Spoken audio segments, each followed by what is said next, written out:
Will now be recorded. Okay. So as you know, today we are going to talk about Databricks demo, right? So, but before Databricks demo, so let's understand.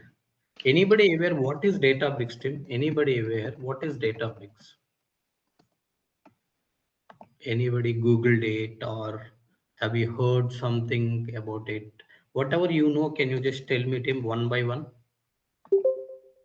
Abhishek, what you know about Databricks? Any? Have you heard anything about it? It's a unified platform to process big data. Unified platform to process big data. Okay. Now, Ahmad, what do you know? Anything you know about unified? What is the English meaning of unified here? Ahmad, Sujit, what do you know? English meaning of unified? Because Abhishek said Databricks is a unified platform to process big data. Do you know what is unified here, Sujit? Like combining all the data, single platform, gathering all. Uh, Okay, so unified means like data engineers, data scientists, data uh, scientists, let's say scientists, and data analysts, right? Business users. Okay, so everybody is going to work at a single place. Okay, unified means everybody is working at a single place. Okay, next. Hari Babu, what is meant by big data? Have you heard about what is big data? Do you know anything about big data, Hari Babu? Processing the large amount of data, which is kind of heterogeneous, I believe, like both Large amount of data in structured, semi-structured, unstructured. unstructured data. Okay. Harika, do you know how this big data is getting generated? How big data is generating? Harika, you know Yeah, how big through data? Hmm. some form of files, uh, online files, or through streaming files. Online files, streaming files. Okay. So remember here when she says online files, let's imagine you requested for your bank statement. You requested for your CIBIL score. You requested for your blood reports, right? When you go to hospital, right? Maybe those are some use cases. Let's say blood reports, CIBIL score, CIBIL score, if you are in the sales report. So like that, she is saying data is coming. But I want little more, bit more information. Kishore, can you tell me how big data is generating? Is dropped. Okay, Pawan.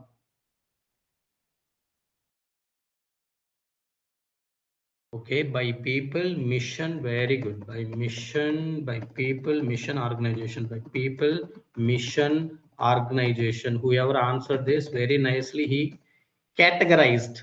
But now, first, let's talk about how people are generating this data. Pawan,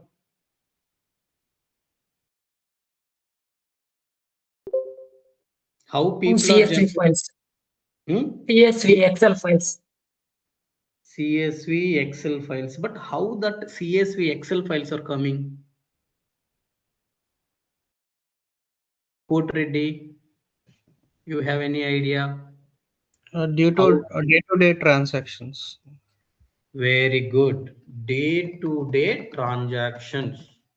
Can you just go deep dive little bit about day-to-day transaction? Means can you give real-time example what you are doing day-to-day transactions?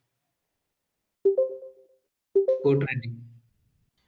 Yeah, just as you mentioned, Hmm? requesting the bank statements using mobile, anything. Investing, bank Checking statement. after doing your things normally. Okay.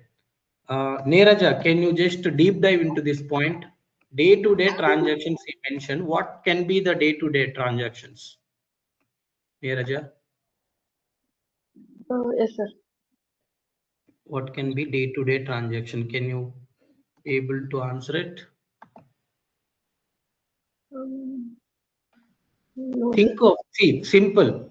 You look at your mobile from morning to evening, what you are doing? Just imagine from morning to evening what you are doing in your mobile. Paying bills and then Very good. Wait. Paying bills. Next. What? Paying bills, booking bus, train, and flight, right? Paying your electricity bill, right?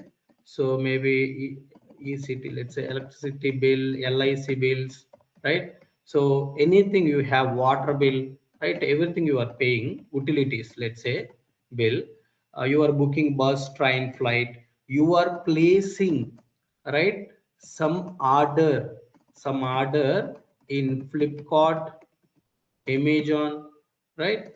What you are doing? So if you think about your what you can call it as 1 week of things, you are booking a bus, train, or flight, or you are placing some order in Flipkart or Amazon. You are paying amount through phone pay for your purchases, right? You are paying, you are making a transaction, maybe you are helping your friend, you are sending amount to your family, right? You are paying. So this is what, this is also a day-to-day transaction. When you say day-to-day transaction, I'm just limiting the discussion because we have very less time. I need to cover more, right? Next, Praveen, can you guess it and tell me why business need to collect this orders information?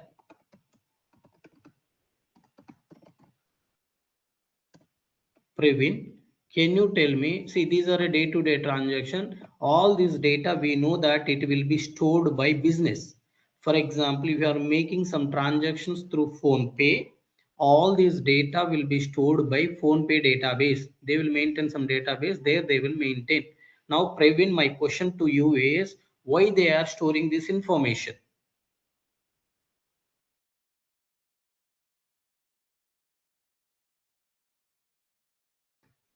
Right. So, because now I want to understand business.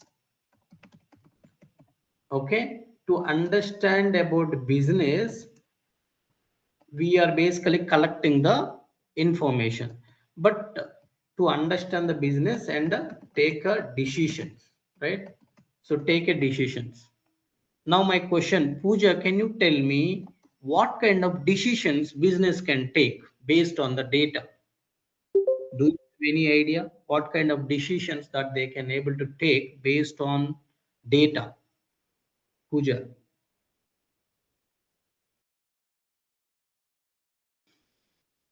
PRN, do you know what kind of decisions business can take based on the data? PRN, I'm not sure. Yeah, hi. Yeah. Do you know what kind of decisions that they can take? Yeah, based on the data, like there are a lot of things need to be figured out first, right? So see the field definition, what is this about, and it is a integer column or it is a categorical column, and what are the data types. Based on that one, I think need to figure out like what the business can take. It's need first need to define the use case and then Okay. So yeah. remember, I am talking about taking decision based on data is, I think you are technically you are talking about, but I am talking about non-technically in terms of the business, right? So in business, remember, team business wants to organize, right? So they want to see category wise, category wise, which products are selling high, which products are selling low, okay, in which area sales are more for particular category. Let's say in Mumbai, people will celebrate for particular festival, but same will not be celebrated in other states. Then sales will increase in Mumbai, in Maharashtra for that particular festival, but in all other states sales will be less.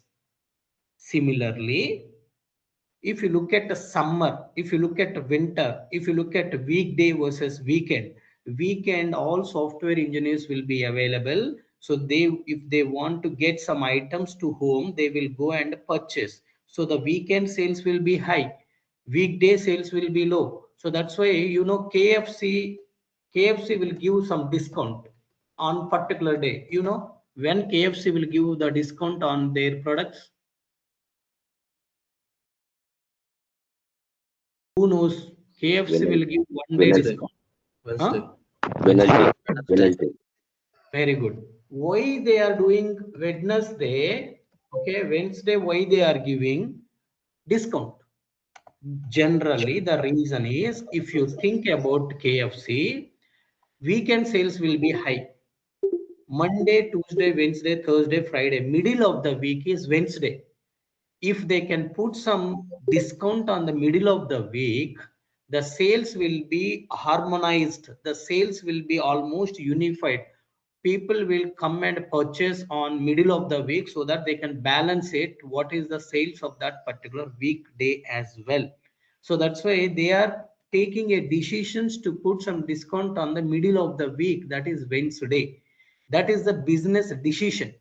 So these kind of decisions, how they derived it, how they concluded, how they decided to give discount on Wednesday is based on the data. That is what the decision taking means. I want to know for particular person, I need to grant the loan or not. So I need to look at multiple parameters. He is married or not, he is own business or he is working somewhere else, right? So like that I want to do.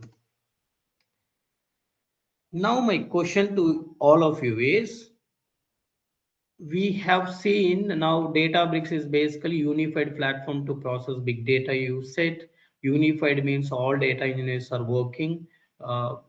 Big data means large amount of data in structured, semi-structured, unstructured. So data can be a blood report, CIBIL score, sales report. It can be anything as we discussed.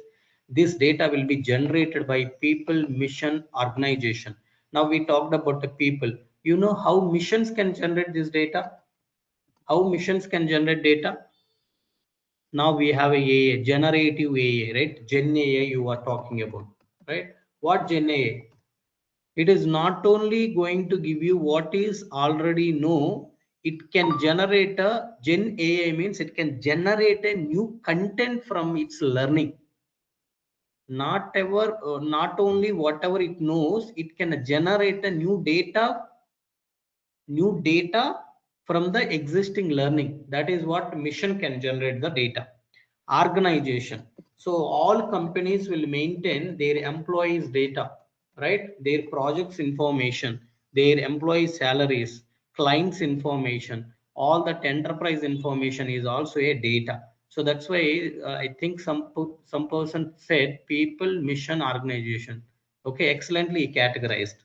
So that's how data is basically generated by different people, missions, and organization. Based on this data, we are taking a decisions. Now, Rajesh, before Databricks now you understood it is used for big data processing. But have you heard anything about big data processing before Databricks?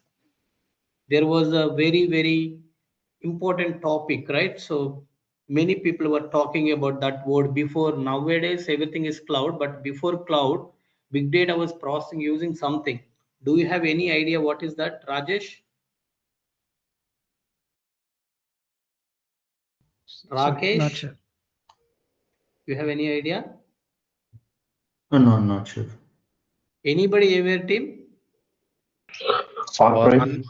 On-premises Spark ETL. and Map. Map reduce and Spark. Yeah. Hadoop, sir. Hadoop. Hadoop. Hadoop. Okay. Yes. Hadoop. Before Databricks, we were having a Hadoop. What is the Hadoop is what Hadoop was doing? Anybody? Sapan, you have any idea? Satish, Sheikh. So Hadoop, so it was also used for processing, but I guess it was writing data to the disks between the operations before processing. So it was Very kind of good. slow. Now we understood that. Very good. I think Sapan or Satish, one you told, right? Yeah, Hadoop also using for processing big data. That you need to understand. Hadoop is also used for processing the big data. Okay, very good. Now before Hadoop, what we were using, I know some of you working on data engineering already in ETL. Anybody aware, maybe you think of your early stage of data engineering or data processing. Anybody aware before Hadoop what we were using to process the data?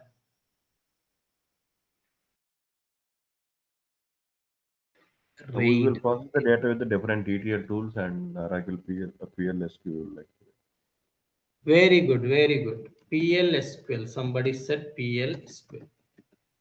Okay. PL/SQL. Generally, think about a stored procedures, right?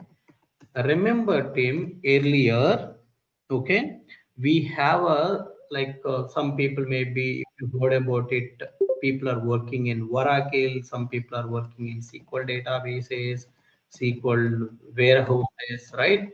So what happens is, remember here we need to talk about before I move on. So this is the flow. Early stages, business. Okay, now let me ask you another question.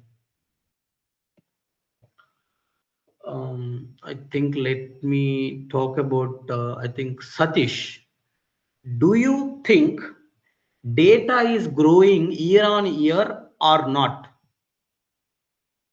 Yes, it will grow year by year. Yes. Okay, yes, correct. Sheikh, now my question to you is, will it improve our decision making? Will it improve decision making if we have a more data? Yes, sir. Okay, if we collect a more data, our decision will be more accurate. Is that correct or not, Sindhu? True. Okay, Sridhar. yeah, we are getting the If we have data a every minute. We are increasing the data right now. correct. And based on that, analyzing the process also, it was improved. Okay, correct. Srinivas, now my question to you, Srinivas, what is the biggest problem client can be facing? So generally you think about it, say many projects will migrate from one service to another service, people will move their application from one language to another language. Anybody have any idea here why generally we migrate from one particular service to another service or from particular cloud to another cloud and so on? Anybody have any idea? Srinivas, you have any idea on that? Why clients will migrate their data, their projects from one environment to another environment? Cost and features. Excellent, Srinivas. So if all of a sudden, like Okay. suppose let us take the one example. For today, we have the big billion sale. So we are not predicate how many users are logging our servers and how many orders we are placing the today. So based on that, if you go for the arc, cloud, so the based on the traffic, the automatically that internally servers and all that are increasing, and any traffic is less, then automatically it is decreasing to efficiently to business to giving that more benefit to the server kind of facilities. Correct. So I'm not going to the deep into the concepts, but I want to let you know generally clients, right? So the project, maybe you are working on you are working for a particular client. You work for a 6 months, 1 year, 2 years, 3 years, but their services should up and running 24 by 7 for years and years. If the cost is keep on increasing, they cannot able to run that particular platform anymore. They want to migrate all this particular entire code from current environment to environment or platform where they are getting for less cost, right? So if you see, many people were migrating from Azure Synapse to Azure Data Factory plus Databricks. Maybe I'm just letting you know the things. And some people are migrating to the Fabric from Azure Synapse or Azure Data Factory to Databricks based on their use cases. All these migrations are happening just because of few things. One is cost, and second one is the futures that business required may not be available in the older, because see, day by day old is changing very rapidly. You cannot able to predict how quickly the things are changing. Maybe we are in a home, we are doing what we are doing daily, but we cannot able to predict what is happening in the outside. Things are changing rapidly. As a trainer, I have experienced this. I am continuously learning, but things are changing very rapidly. I am not in a position to learn new things.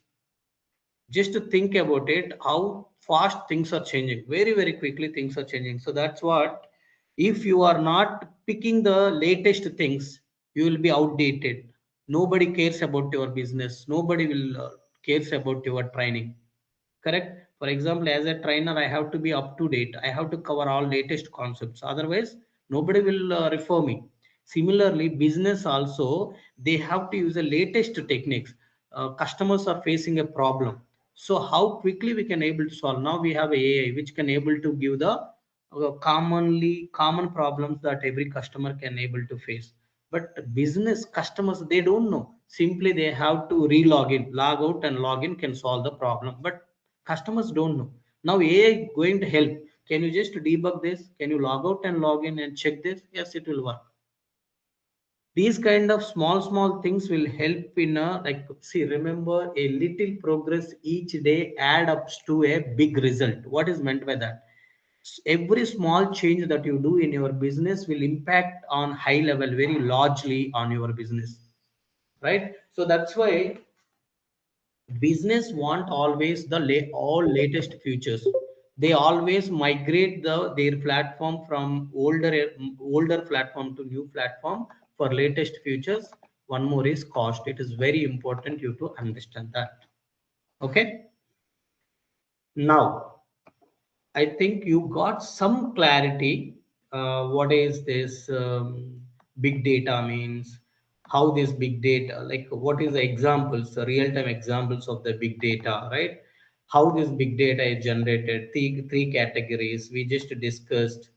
In terms of the by people, how they are generating the data, by missions, how it is generating the data. Here I think I have explained, right? Gen AI is generating the data. Organizations like our companies are storing employees, clients information, right? So we need to store all this data to take a better decisions. As we discussed, the decisions can be anything, right? Product category wise, I want to know high demanding products. Let's imagine you have some products which are going to expire in next 90 days. What you will do? You have to get at least your manufacturing cost, right? What you will do? Buy one, get one. Buy one, get one. Meaning you buy one, automatically we will give one more for free. Meaning 50% discount you are giving. Are you getting, team? So how you are doing? You are keep on processing, you are understanding which products are expiring. If you are not doing that, your products will expire.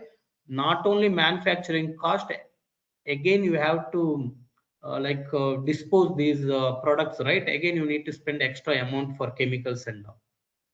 Are you getting what I'm saying, Tim? Now if you look at the flow, some people already told, right? Earlier data was small. Okay, earlier data was small team. That time we were using a Oracle, our warehouses, right? So Oracle warehouses, these kind of a databases we are using basically to process and store data using stored procedures. Meaning simple SQL queries we are using to store, because mostly that time we will be getting only structured data. That time we will be getting only structured data. Okay. Now, if you look at, right, as we discussed, many people told here, I asked, right, many people told that data is growing day by day. So data started growing, and let's think of a data became a very big. Okay, here it's a small data, but later data became a big. To process big data, think of this is a single mission. Are you getting it? Think of it, this is a single mission which processing the data. But big data means later Hadoop came. What Hadoop was saying? What Hadoop was saying, team? Any idea?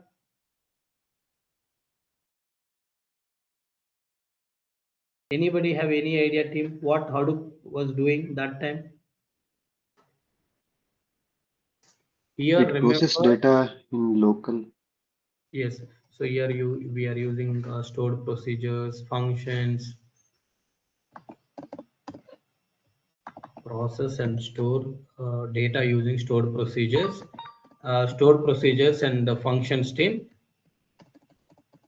Stored procedure and the functions. Remember, these stored procedures and functions, generally people will schedule night time. When business, non-business hours, these stored procedures and functions will run and process the data and store it in your final warehouse. Now, when it comes to the big data, team, when it comes to the big data, we cannot able to process this data in your warehouses, in your Oracle systems using the stored procedures or functions. Why you cannot able to do this? Because there is a problem. What are the limitations of it is scalability. Your data is growing, but as part of your data, as data is growing, the number of computers or the compute power you cannot able to increase here. Okay, that is the first problem. So as you cannot able to increase the compute power, immediately you will get what? Performance bottlenecks, right?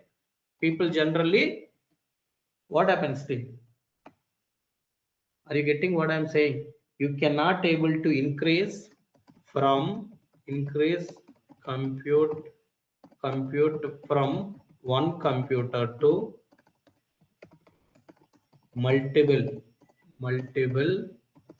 computers is very tough. Okay, you have to purchase, you have to bring it, you have to configure it. It is very tough. If your data is keep on growing, you don't know how much compute power you need. You have to, your data is growing, you have to bring it, you have to configure it. It's very tough. It has some limitations. Okay, the compute you cannot able to increase as you wish, and it will run on a single computer, meaning your small computer you have to replace with a big computer. That is a lot of burden. Let's say you brought a small mission to medium mission, later you realized your medium mission also may not be enough, you need to bring a big mission. That big mission also may not be enough, right? So ultimately, remember, there is a scale limit in terms of the compute. Second thing is, as you have a less compute, performance issues are going to come. And as you know, nowadays, as I said earlier, data was a very structured data, but nowadays, you know, data is coming in a different formats, right? Nowadays, you know, social media, people are just taking photos, audio, video. Data is coming in various formats. So data type limitations. Data type limitation means these data types, these warehouses, Oracle databases and warehouses can store only structured data. So that's why if we have a data which is in unstructured, data is in some other language, so it is very tough to maintain it in our warehouses or data warehouses. And these Oracle database or warehouses, if you see, maybe you can think of a SQL warehouse, anything. These are very costly. If you are keep on increasing the compute power also, First thing is configuring is difficult. Second thing is these are very costly. Okay, so due to the scale limit, performance issues are going to come, data type limitations you have. Understood? This is the first problem with the small data. When we have a small data, you can process it, but when small data became a big data, below problems. Big data creates problem in databases and warehouses. If you are processing your data using the warehouses and the databases, this will create a problem. Okay, clear, team? Subba Reddy, are you clear? Subba Reddy, are you clear? Yes. Sunil, Yes. can you tell me two limitations that we discussed, Subba Reddy? What are the two limitations that we discussed about SQL Server or warehouse? Scalability and the performance compute. Sunil, can you tell me two more performance? Yeah, can you tell me two more limitations? Data types, cost. Data types and cost. Very good. Surya, can you tell me all the limitations?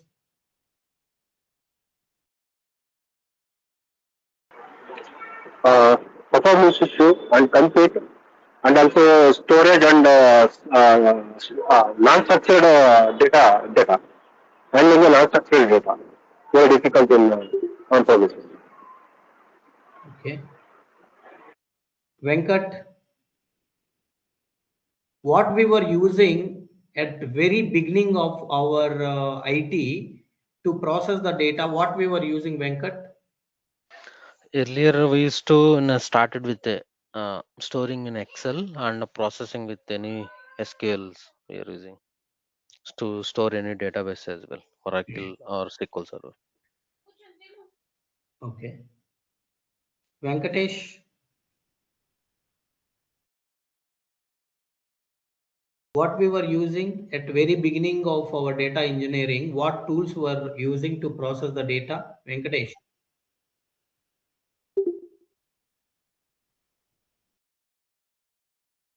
Okay, I'm not able to hear you. Abhishek, what we were using, Abhishek?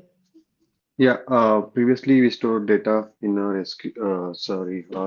Excel sheets and querying it using SQL. Then later we moved to Hadoop. Yeah. Okay, yeah.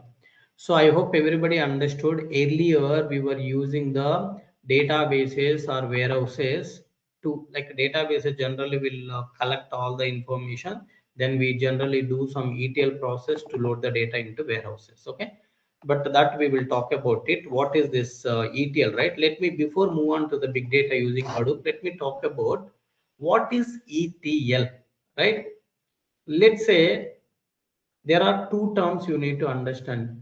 You go to your net banking, and you transfer some amount to your family members. So there is a transaction happened. This transaction will be stored in your, see, this transaction you are doing through the front end app. Maybe it can be net banking. Okay, it can be net banking you are using, or you are using the mobile apps, that particular bank mobile apps, or phone pay, right? GPay, Paytm. So you have n number of ways you are basically making the transaction using this app. So this data initially will store in something called databases. These databases are called OLTP. Okay, OLTP. Ahmad, you know what is OLTP? Sujit? Online transaction Very processing. good. Online transactional processing, right? Online transactional processing. What is meant by transactional processing means this is just a transactional data that we are processing and storing in your database. Okay, that's why initially data will be there where in databases. Okay, data will be there in a OLTP system. Now let's say data is there in OLTP. Now, Sujit, do you think some bad data can come into the OLTP or not? Is there any possibility that bad data can come into the OLTP system, OLTP database or not? Yes, sir. Okay. So in OLTP, that is a databases, you may get a bad data, right? Haribabu, what is meant by bad data? So which is not commonly maintained with respect to not having the proper formats, as well as the data types is not maintained as per the column which is supposed to be. Harika.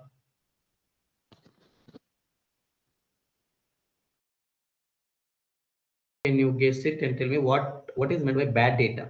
Yeah, incorrect date format.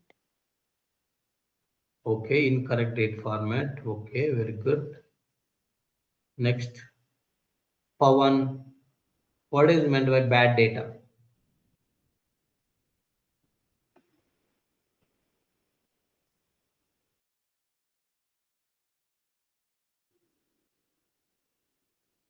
Entering the data in incorrect way. Code ready. Okay, code ready. Duplicate data. Okay, duplicate data. Okay. Okay, let me just quickly summarize here. You people only telling, I am not telling anything. Okay, you are telling duplicate data, incorrect date format, right? Then you people are talking about null records, null data, right? So there is a possibility, right? So there is a some column, maybe that is expected as a not null, but you got some null data. Some duplicate entry came because transaction ID, what happened? I clicked, system got stuck. I thought it was not submitted. I clicked again. So it was processed previous one. It is also processed current one. Now I got it 2 items delivered, right? Now what I wanted to do, generally when you look at here, right, to duplicate data, you don't want the duplicate data because let's say if you want to look at your sales report, when you look at your sales report, if you have a duplicate data, will it give you incorrect information about your business or not, Neeraja? Yes, sir. Praveen? Is that giving you incorrect information about your business or Neeraja? Sorry, Praveen.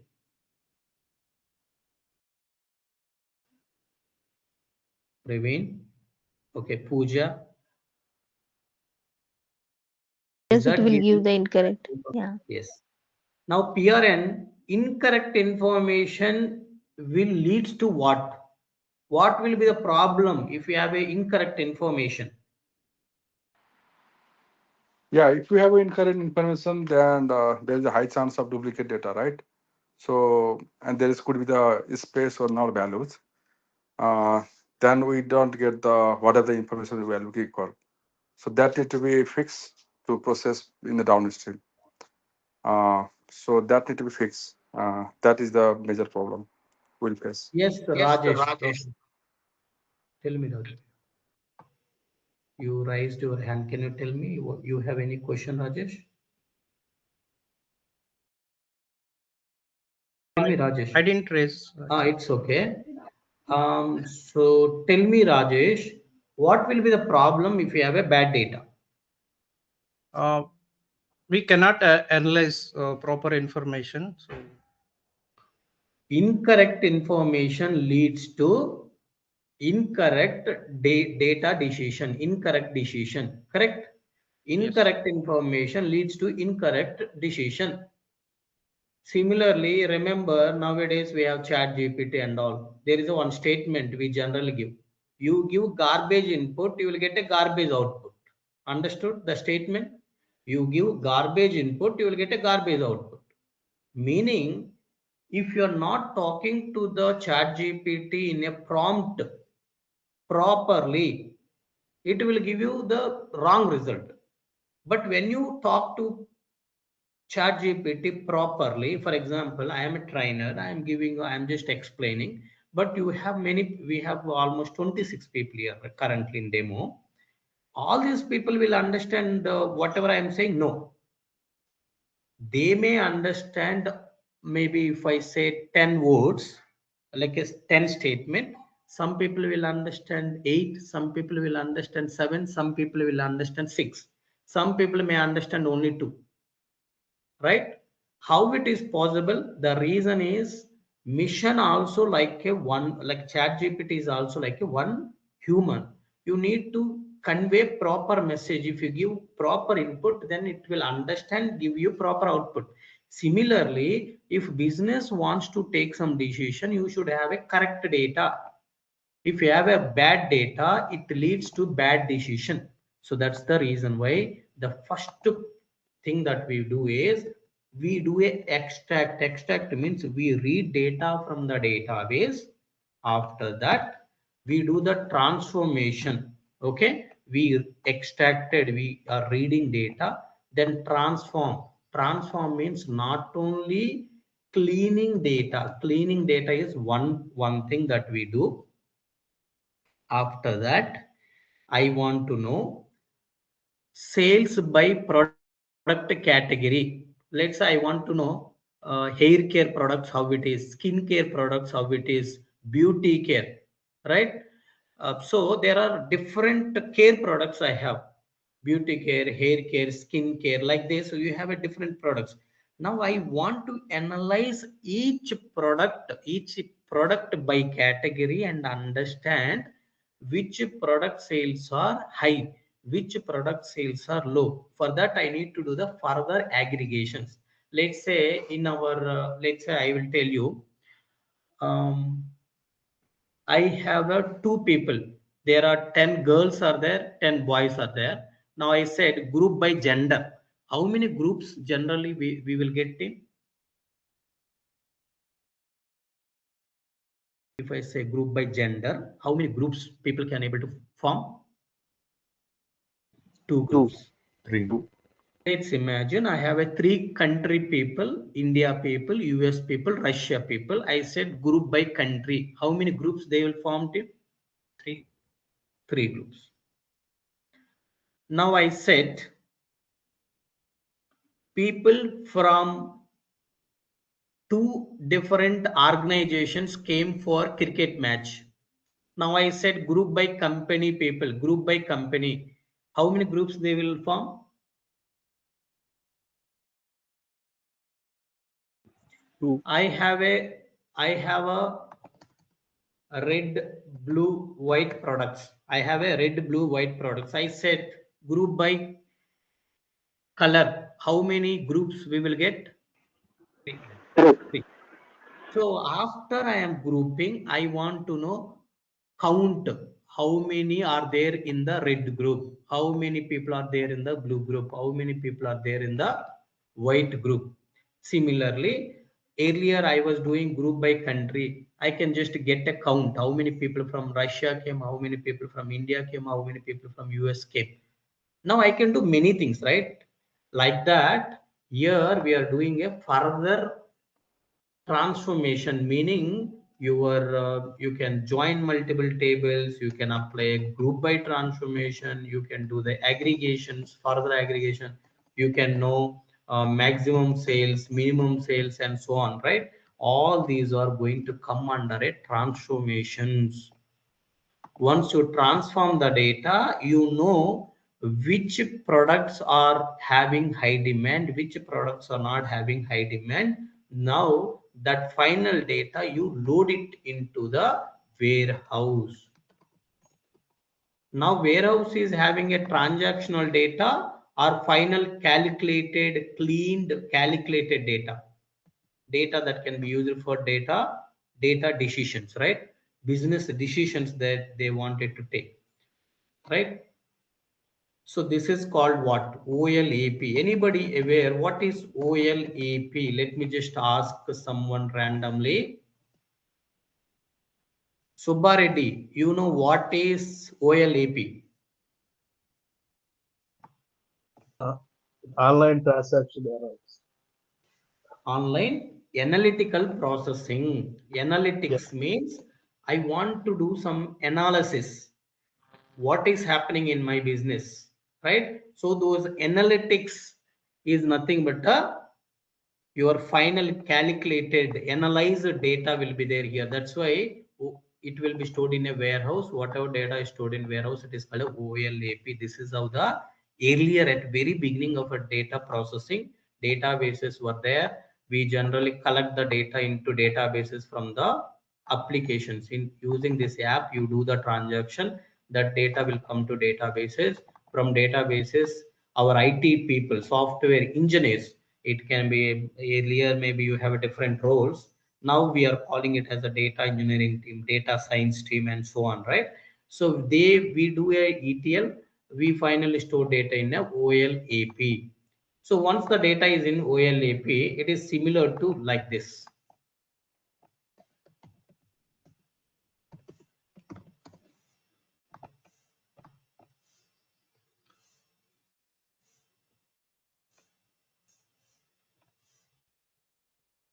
So if you go government and economic, social media, environment, put to water, energy, okay, world population. 1 second, I think this is.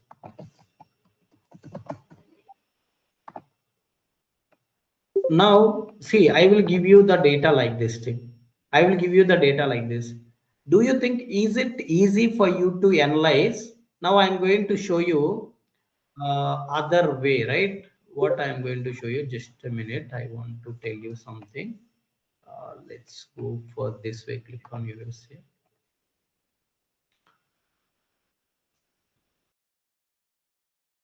See, now I'm giving you like this, right? Now I'm giving you like this. This is one. If I just, this is a data. If I convert this data into the graph, okay, maybe this graph is not projecting properly. Let's say, if you see, right, what you can say is, this is the data what I have. You can see from each state, total cases, total deaths, total recoveries, and so on. You have here, right, COVID data.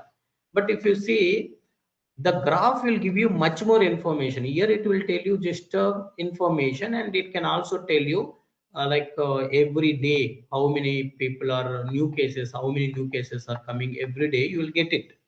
But do you think it is easy for you to look at the data through the table or file? It is not easy. So you need to convert this into graph like this, so that business can very quickly can understand, okay, the number of total cases are keep on growing or is it decreased. So when it is started going up, when it is very peak, this is a stage where it is sudden increase in the graph. So after that, from here almost, if you see, there is a flatten. So little growth is there, but it is flattened. But main increment, if you see sudden peak from here to here, there is a sudden peak was you are seeing. And if you see daily new cases, there was a time in 2021 December to 2022 Feb 17th, there was a peak. It is easy for you to understand through the graph, not from the actual data. So that's why once your data is available in the warehouses, final data will be loaded into Power BI or Tableau. Okay, so there is something called Click View, many other reporting tools we have, where we do generally a reporting, right? We generally do a reporting. This is how earlier we were using TIM, but later it is converted in, like, right? Later what happens, due to the huge data, due to these limitations, now we are moving on to the next thing called a Hadoop. Everybody understood? So next thing, we are going to the Hadoop team. What Hadoop was doing?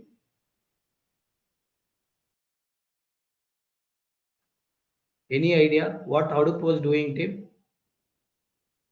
But it was storing data on the disk.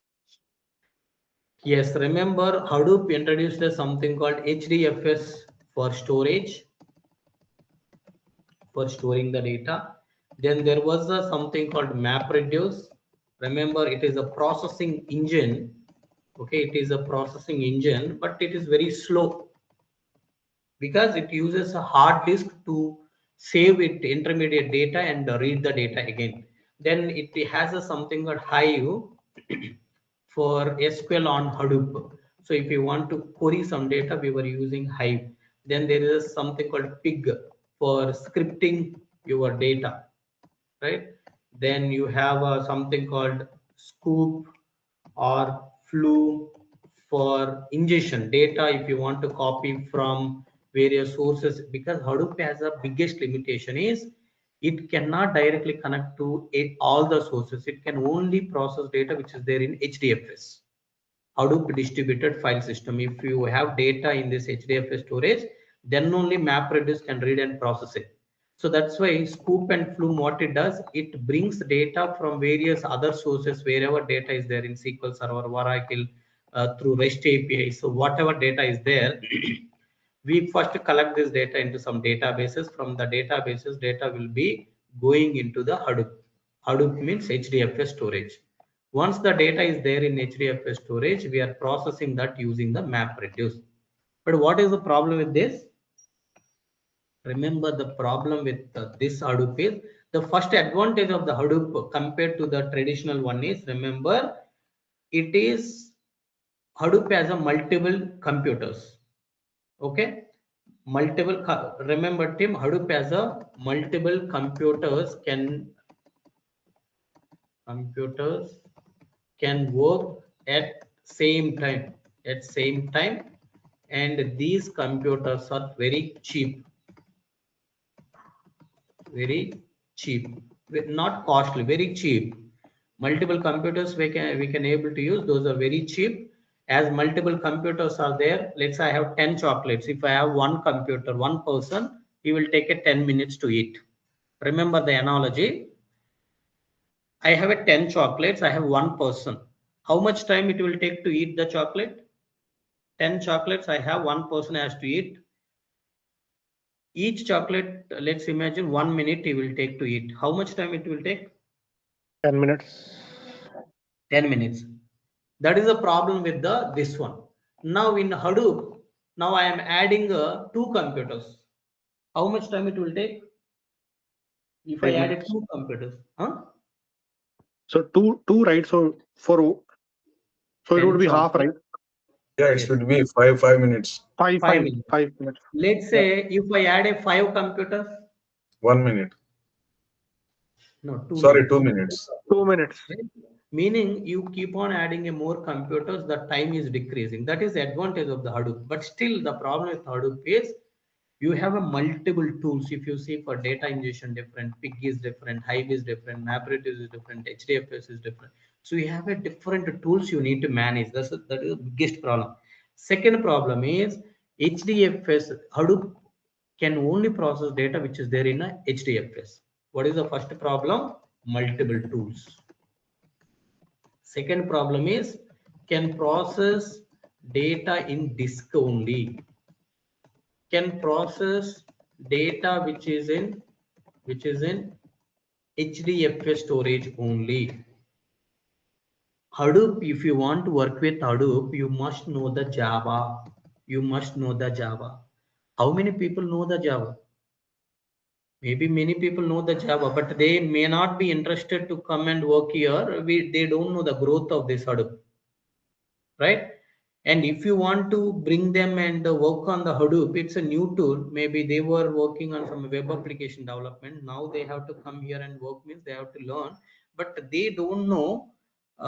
Like only Java people will be suitable here. Just that is also one of the limitation. Everybody understood? So when you say multiple tools, complex to manage, right? So these are the problem with the Hadoop. That's where now we are moving on to the Databricks. Okay, team.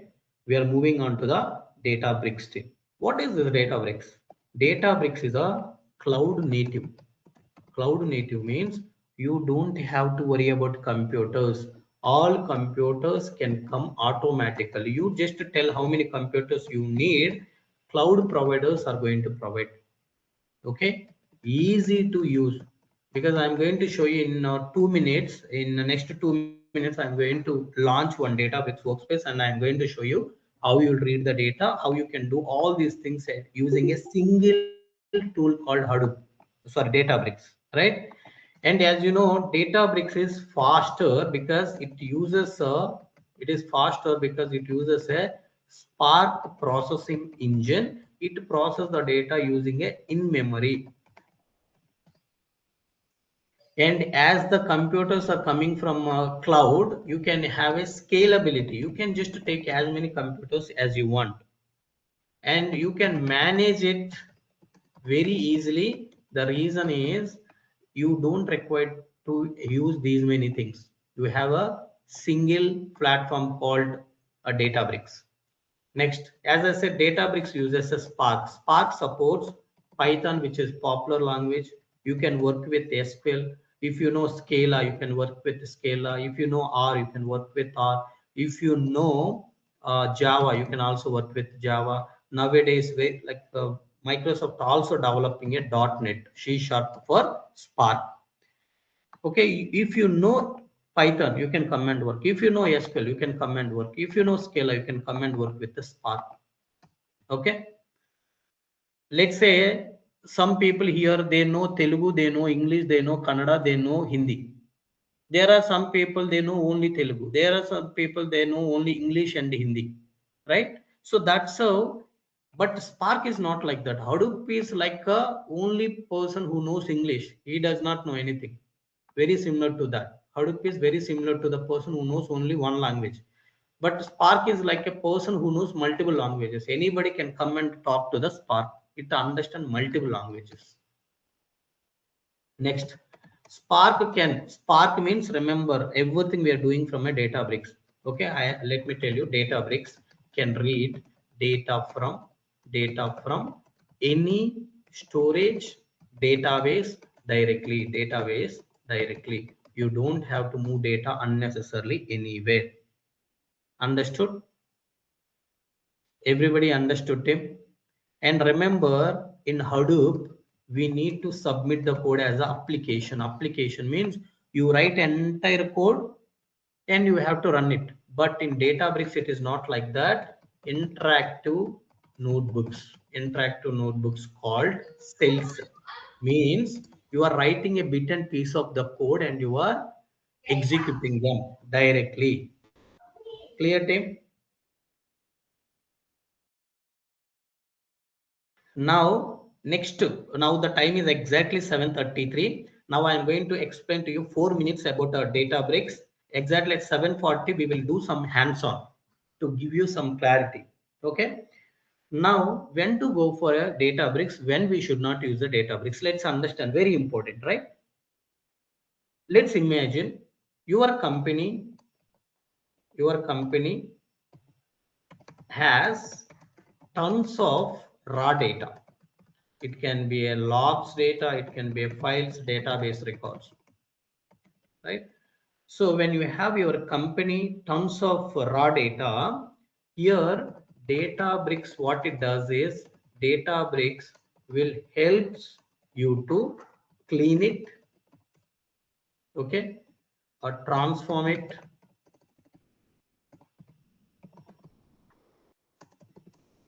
and convert into decision making data. Okay, so this particular raw data, Databricks can able to clean, transform it. Once it is transformed, you can able to use that data to take your business decisions using the Databricks. Remember, Databricks can be launched in Azure, AWS, Google, SAP Cloud. Okay, meaning if you learn a Databricks with Azure, tomorrow if there is a requirement with AWS Databricks, you can go and work, no problem at all, because Databricks tool, you work in a Google Databricks, AWS Databricks, ultimately it is a Databricks. This Databricks is not developed by Microsoft, not developed by Amazon, not developed by Google. There is a Spark developer who developed this Databricks, they integrated with all the cloud. If we need to add some change in this Databricks, he will add, that change will be available in all the clouds. UI of the Databricks is same in all the clouds. In AWS, options will be different. Azure options are different. No, You learn Databricks with Azure, you can tomorrow work in any cloud. Okay. Yes, as I said, Databricks is on cloud. It is you can able to scale. Okay, what you can do? It's a scalable. It's a scalable. Scalable means it can able to process your small to use data. Use data. Next, how the data engineers using this Databricks. Remember, data engineers will use the Databricks to understand the current business. They will clean it. Okay. Data engineers, they will clean it, process data for decision. Okay, decision making, right?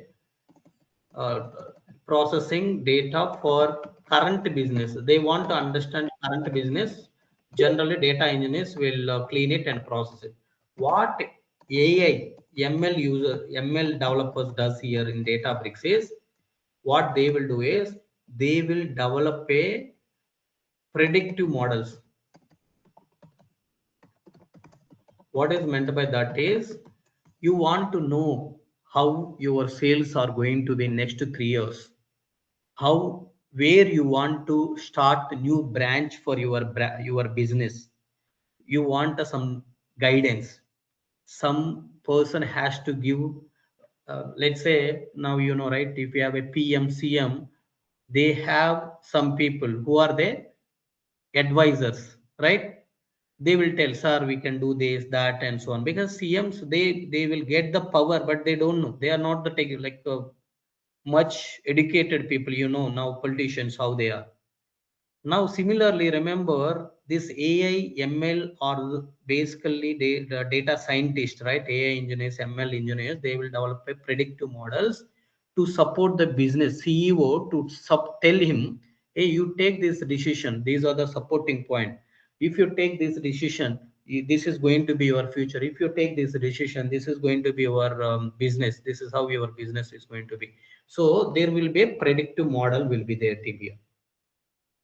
Remember, Databricks uses the Spark. That's why, remember, it's much faster than normal tools, because Databricks works with multiple computers.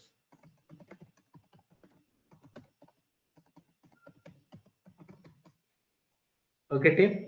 Now, finally, one line I want to tell you. Azure Databricks is a cloud tool. Which tool, team, it is? I will ask the same question in upcoming sessions. Databricks is what type of tool?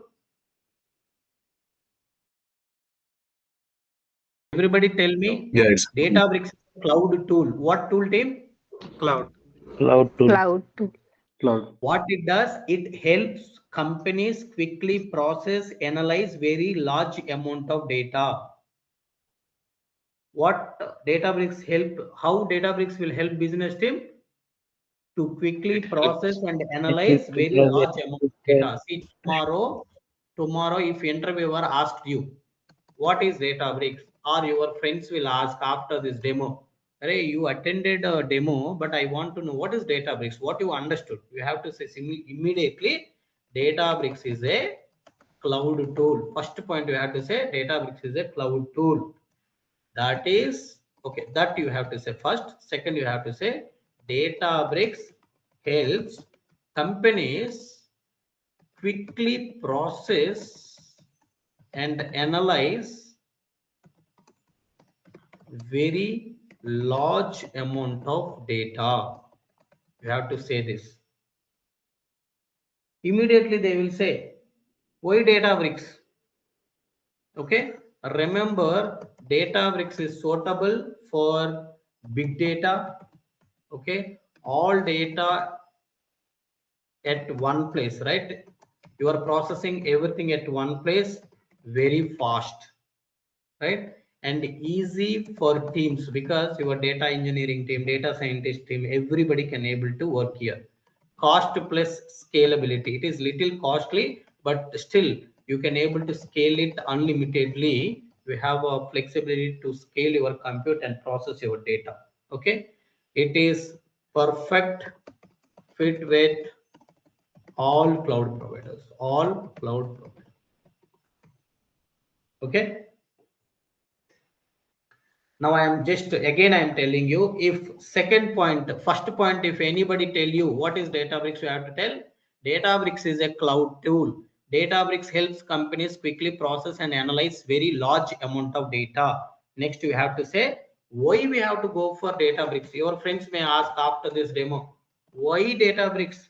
We have to tell because it's a fast, scalable, team friendly, multiple teams can able to work at same time, and handles massive data with a massive data that traditional tools can't do. Understood? Now the question is, okay, you are telling what is Databricks, I understand. Why Databricks also I understand. Now they will ask, can you give me when I should not go for Databricks? When I should not go for Databricks? When I should not use Databricks? When I can use only Azure Data Factory to do everything? When can I just use Fabric to do everything? When can I use only Synapse to do everything? Remember, when your data is small, don't use a Databricks. You need simple transformations. Don't use the Databricks. Okay, your data, like your code has to run weekly, monthly. Don't use the Databricks. Okay, you are worrying about the cost. Don't use the Databricks. You don't have any big data or ML use cases, big data ML use cases you don't have. Okay, you don't have, don't use it. Remember, you don't have multiple teams, don't use the data.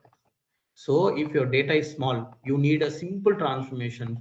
Your jobs also not running frequently, hourly, something like that, or daily. Your jobs are running weekly, monthly. You are worrying about cost. You don't have any big data or ML use cases. You don't have a multiple teams. Then don't use the Databricks. Databricks is designed for very complex data processing. If your data is very big, okay, you need a quick data processing. All processing you want to achieve at a single place, then you can go for the Databricks. Okay. So the summary is, if somebody asks you when I should not go for Databricks is, okay, why Databricks is the question answered here. Now I am answering not Databricks. Not Databricks. When you should not use the Databricks is, remember, if a single mission means single computer can solve your problem comfortably, then don't need a Databricks. Okay, then you no need to use a Databricks. Okay, I think you got some clarity. If anybody asks you what is Databricks, you need to tell Databricks is a cloud tool. Databricks helps companies quickly process, analyze very large amount of data. Why Databricks? It's a fast, scalable, team-friendly, and handle massive data that traditional tools can't do. When you should not use Databricks, if a single mission can solve your problem comfortably, then don't use the Databricks. Now it's time for our lab. Okay, very quickly I am going to take you through the lab. So first thing is, I am going to use the Databricks with the Azure cloud. Which cloud I am going to use, Tim? Which cloud I am going to use? Azure cloud. Azure cloud. Satish, can you tell me what is Databricks? Databricks is a cloud platform tool to retrieve the huge data fastly. So we will prefer the Databricks. When you have Huge Databricks data is a or large cloud data. tool, It helps Yeah, companies to process and analyze large amount of data. large amount of data. We will prefer. Subbareddy, why Databricks? Why we need to go for Databricks, Subbareddy?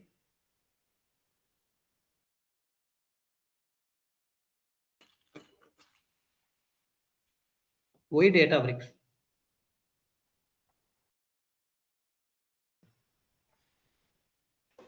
Okay, Srinivas, why Databricks?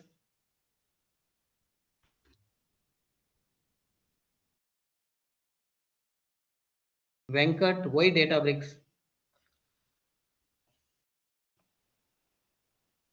So Databricks is the where is the platform where you can able to process the large volume of the data, where you can scale up and scale down with the based on the data needs. That we can able to do all the transformations along with the AML also can able to do the prediction model with the Databricks as well. Correct.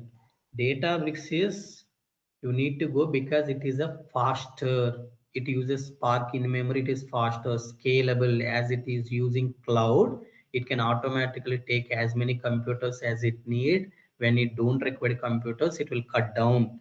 And it is a team friendly, multiple teams, data engineering, data scientist, all analyst team. Reports also can be created in Databricks, and it handles a massive data that traditional tools cannot do that. Okay, to process a big data quickly with high number of computers, multiple teams can work at a single place. All these are the four reasons you need to say. First one is it is faster, second is it is scalable, third one is team friendly, fourth one is large data or massive data. What are the 4 points, Sindhu? You have to have a one notes. You have to note down these points when I am explaining. From tomorrow, whoever is attending the class, please bring one notes and a pen. Note down all key points whatever I am explaining. Okay, you have to note down. It will be helpful for your interview or revision and all. Just attending training and you are just leaving, there is no use. You are paying a lot, right? You are, see, more than amount can be earned later, but your time, your time is matter. You are wasting a lot of your time. So if you are attending tomorrow from class from tomorrow, remember you have to, okay, you have to bring one notes and pen so that you can note down important points. Tell me what are the 4 points, Tim. I'm repeating again. Note down everybody. Fast, scalable, team friendly, massive data. Okay. Ali, tell me what are the 4 points, Ali?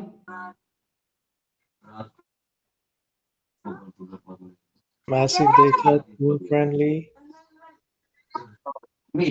and scalable. Okay. Praveen, please go mute. Praveen, please go.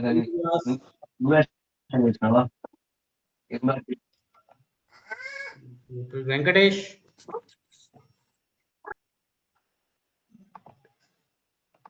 Okay, tomorrow I'll tell you the strict rules. Okay. Hello, sir. Right. Now, let me tell you quickly, Tim. I think we have less time. Remember, Tim, as we are using Azure Cloud, you need to use portal.azure.com. Everybody note down the URL is to access Azure services. The URL is portal.azure.com. Enter it. When you enter, it is taking me into the portal where you can able to access all the cloud services. But as I have already cloud service, as I already logged in, it is taking me directly here. Okay, now if you just click on Databricks, you can click on Azure Databricks. Here you see something called Azure Databricks. Click on Azure Databricks. Now if you see, already I created one. If you want to create a new Azure Databricks, click on create. Here you see you have to create a one resource group. It is similar to your folder. You create a folder in your computer and you will keep all the files, right? So similarly here I need to resource group is nothing but a folder I'm creating to keep all the Databricks background services, everything. I'm going to keep it in this. Next you need to give the name of your Databricks. Click review plus create. Once you click review plus create,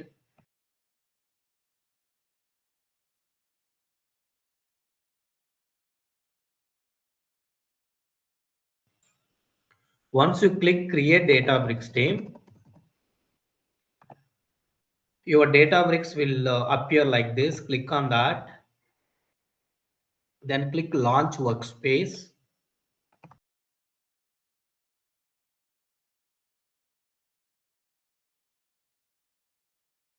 Now Databricks is opening.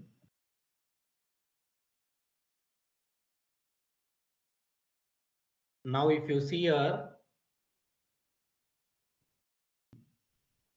go to compute. This is the place where we will create our compute. Click on create compute. We discuss, right, scalable. You can put a enable auto scale. You can say I need minimum 2 computers.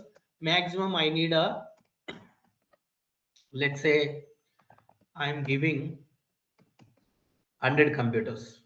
Okay, minimum 2, maximum 100 computers. You can say, right, what happens, always keep on running 2 computers, but when huge data comes, it can take up to 100 computers. It start with the 2 computers, it can take up to 100 computers.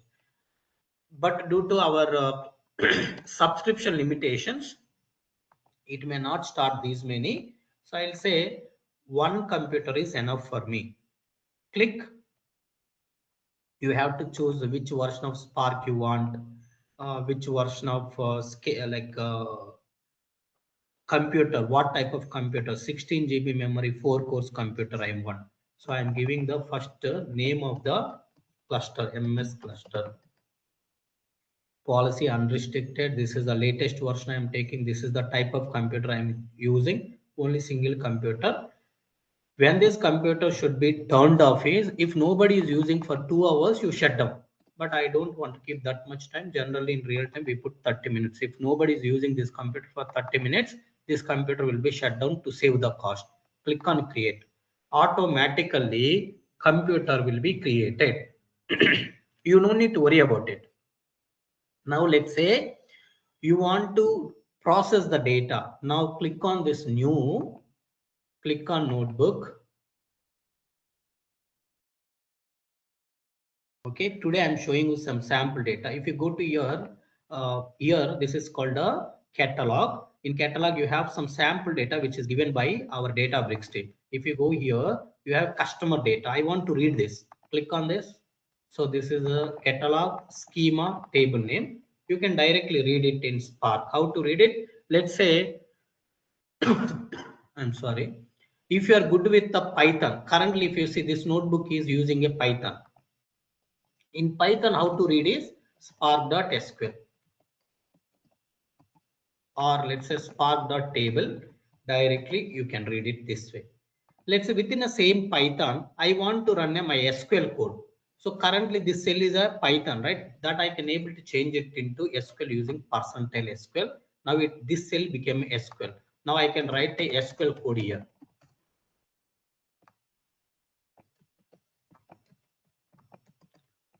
Okay, select star from the database name. You think of a catalog is your database. This is a schema. This is a table name, right? So database name, schema name, table name. But here it is called a catalog, database, and your table name, right? So similarly, currently it is a Python. I want to convert into Scala. You can also convert into Scala. Along with that, you want to create some documentation saying that. Okay, click on plus text here, code. These all are called a code cells. If you click on code cell, again a code where you can write either a let's say R language. See, it became R. This became a Scala. This became a SQL. This became a Python. Within the same notebook, you can write a multiple language code.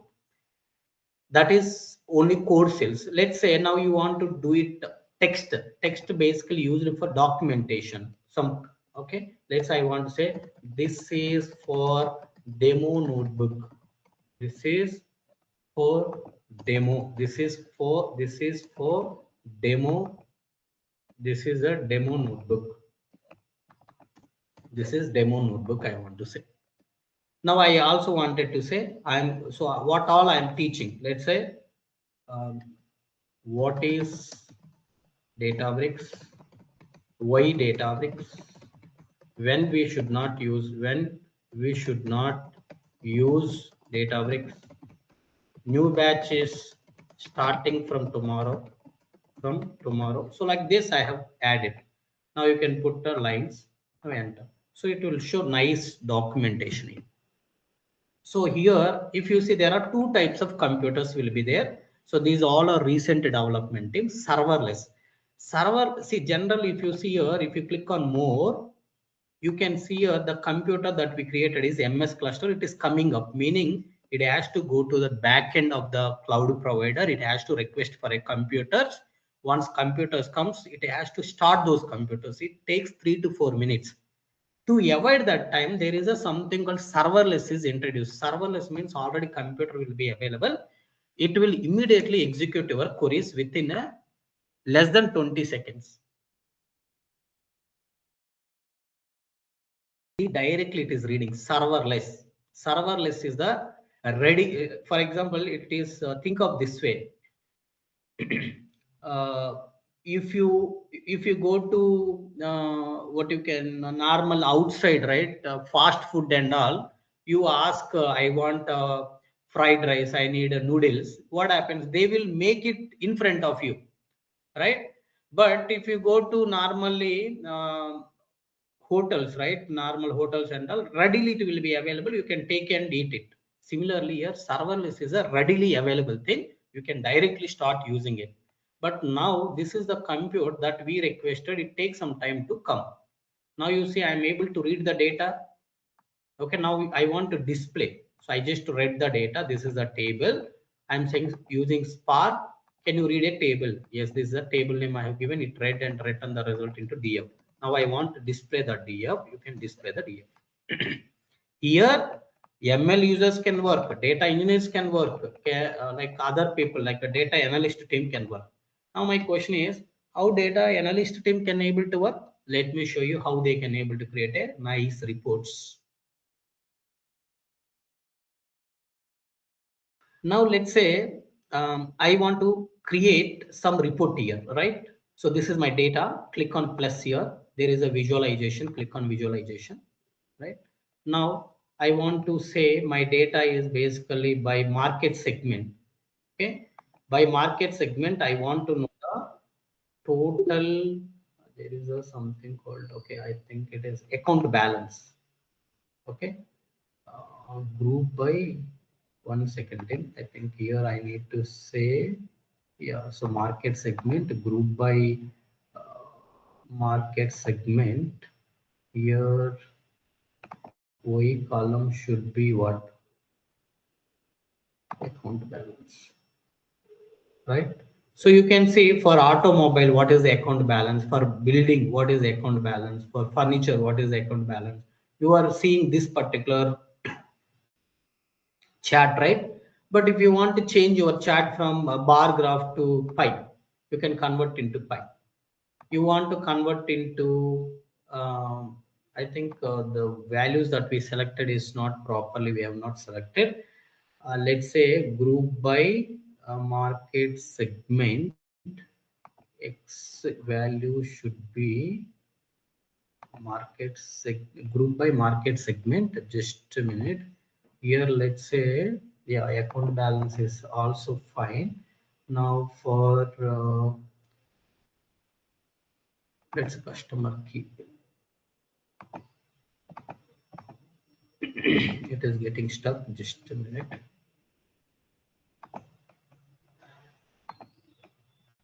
I think it got stuck. Just let me refresh it, Tim. I think somebody raised a hand. Let me take his question. Satish, please let me know your question. Satish, can you tell me your question? Just to Sorry, I refresh was it. talking on mute. So I have two questions. So after building this custom visualization, so where to push this You can visualization? save the dashboards directly here.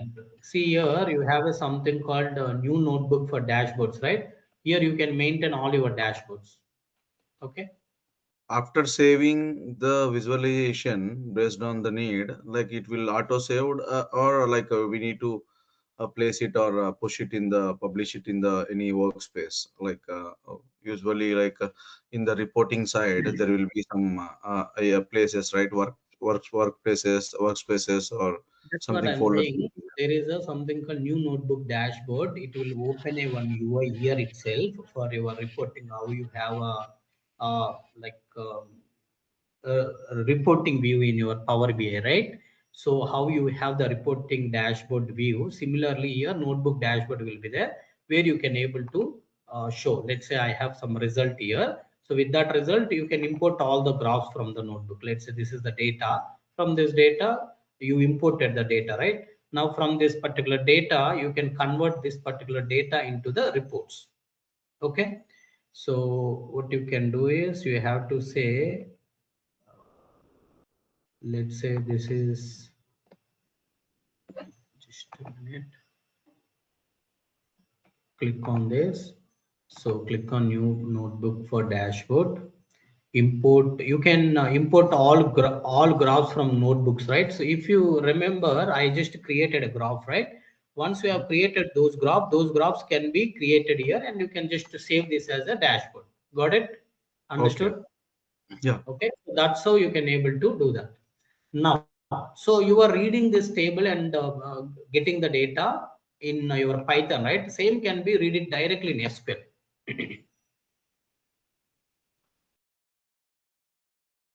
Okay, so it is giving the data, but let's imagine I don't know how to read this particular table in SQL, Scala, right? What you can do is you can come here, you can say read below table in Scala. Enter. Okay, so now it is basically called a Scala. You can just you have to by default cell is basically Python cell, right? You have to use percentile Scala and run it. So you are reading this file in a Scala.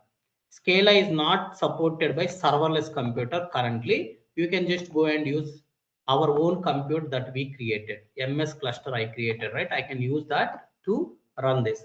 Mostly remember in Databricks, Python and SQL support latest features, including Delta Live tables. You heard about it or not, I'm not sure. But everything will be supported by your Python and the SQL. But the Scala and other things are there will be limitation. So that's why the what is the most commonly used language in Databricks is Python team. Remember that. Are you getting? Are you clear, team? What we are saying? Yes. Yes, sir.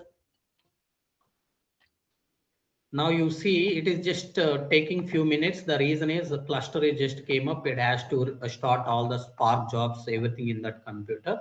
It is taking some time. Just wait.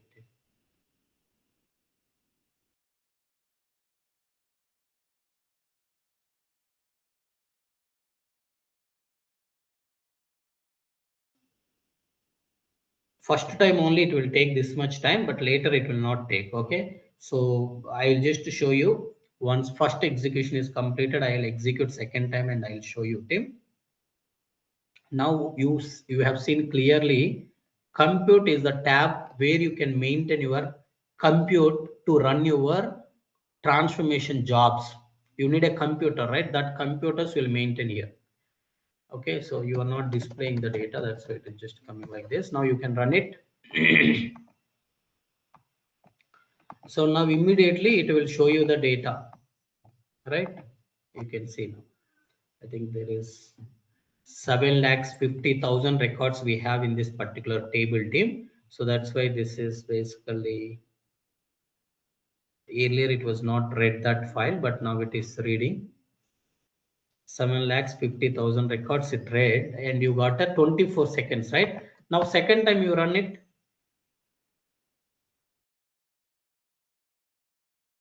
it will not take that much time, just took a 5 seconds. Let's say now I want to know total count. Now you can simply use df. Right now you just have seen how you can able to create a compute, how you can able to use existing serverless compute, and you can use your own compute to run your code. And you also learn how to create a notebooks, how notebooks can able to help you to write your code interactively. You see my interactive coding, right? I have written a read statement in SQL, read statement, so read statement in Python here, read statement in SQL here, read statement in Scala here, right? Here I can also use a R language code here. If you know, you can write it. You also know how to write the documentation, how you can maintain the documentation as part of your notebook. Clear, team? You can also schedule this using the schedule, meaning you can do everything here. Apart from that, if you go to jobs and pipelines, earlier we were talking about Hadoop. In Hadoop, we were using a Scoop or Flume for data ingestion. For data transformation, we are using a MapReduce. For storage, for storing the data, we were basically using HDFS. But Databricks can able to store data directly here itself. Let me upload one file and show you. Go to catalogs, AZ_dev. So this is my catalog, my own catalog. This is, you can say, my schema. Within my schema, now I can able to create one volume. Click on volume here. This volume is nothing but a Databricks default. Okay, Databricks, what you can call it as Databricks, right? DB storage. So I'm just giving volume for DB storage. Okay, let it be. Click create. I created a volume team. I created a volume. See volume 1. Volume name is volume DB storage. You can just say upload to this volume. Browse files. Let's say if you want to use local storage directly, you can also use a local storage team. I have some file here. I'm just uploading. Now I'm going to read this particular file. How to read this file? Very simple. Now you can just copy this. Go to recent, where you have opened your, this is a notebook. Always rename your notebook thing, notebook for Dimcast. Okay, this notebook I'm processing a customer table. I renamed the notebook, and you can see now I also got a path, right? So this is the path. Now let's say you don't know how to read. It is simple. You can say how to read file in Spark. PySpark, you can say.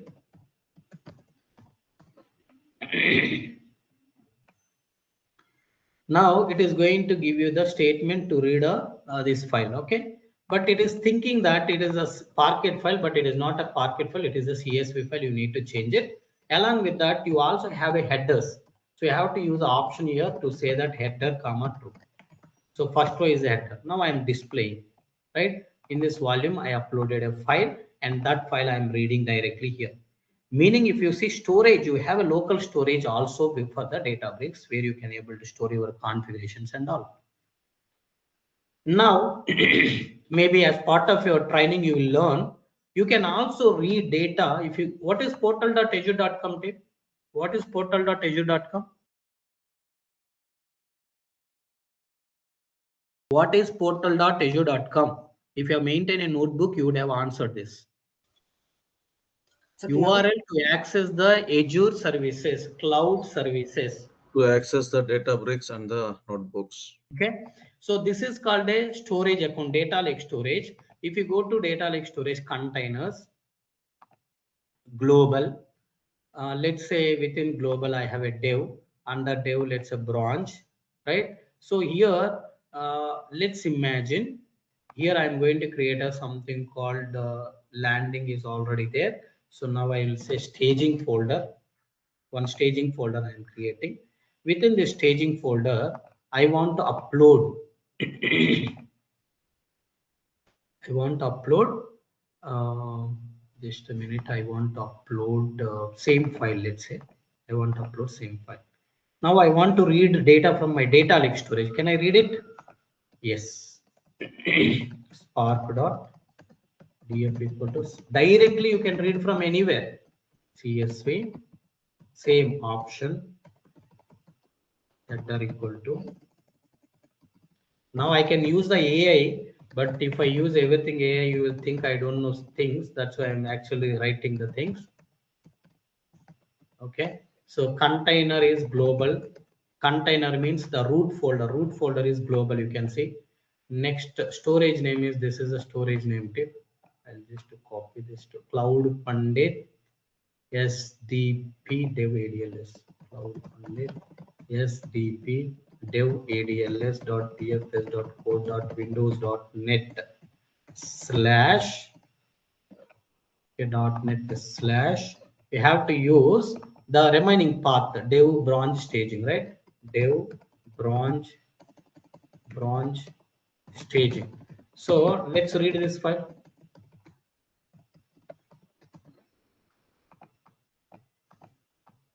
Okay, yes, I'm able to read the file from the data lake. Okay. Okay, let's do one thing to avoid all this confusion. Let me create one folder team here. Folder name is demo. Okay. So you can create a folders. Now within this demo, now I'm going to import my notebooks. I think these are a zip, right? So as a result, maybe those are not getting imported. Generally, you should be able to get that, but still it's okay.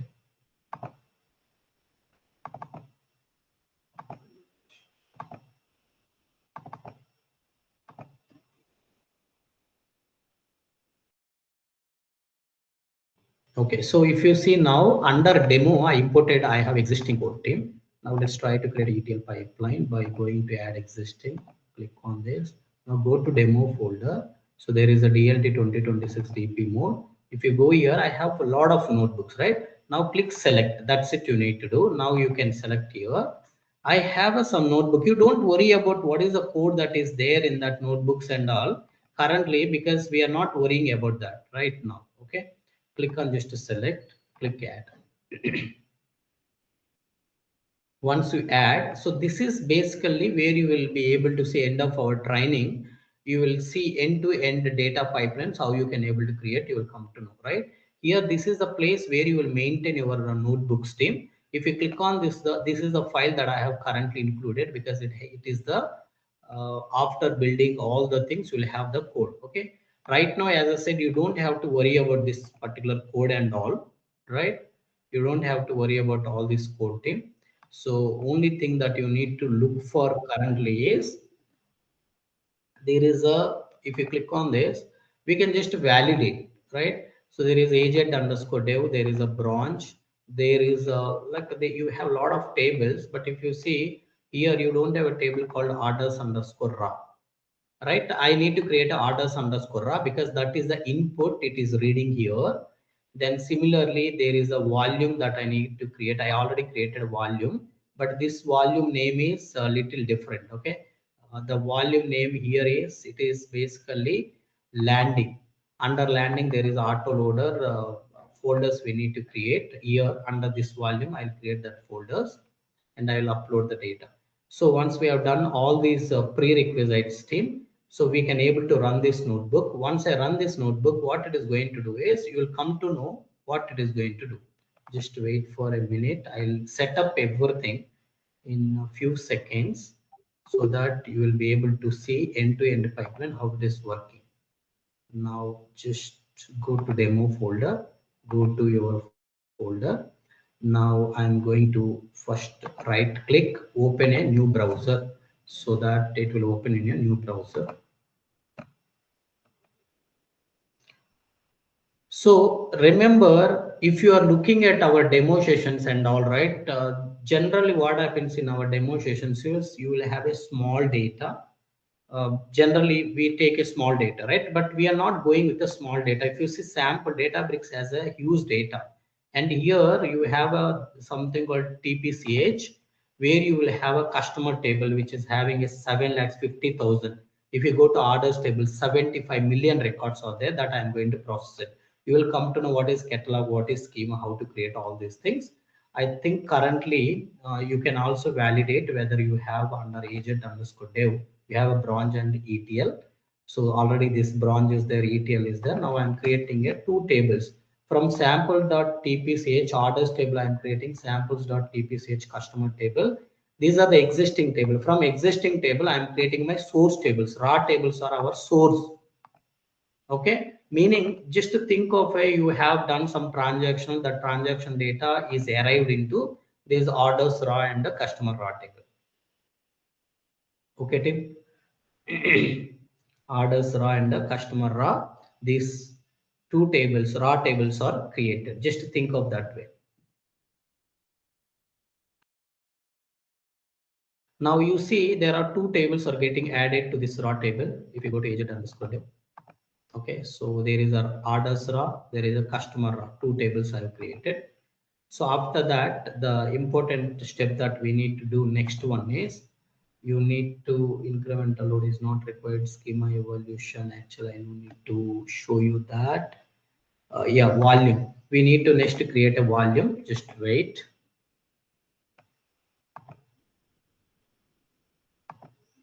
You may not be able to understand what I am doing currently, but only my intention for today is I want to show you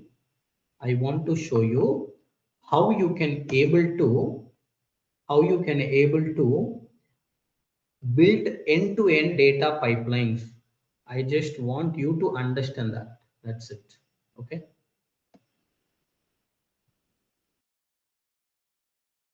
Yes, there is a volumes. You go back to volumes are completed. Now there is a SCD setup we need to do.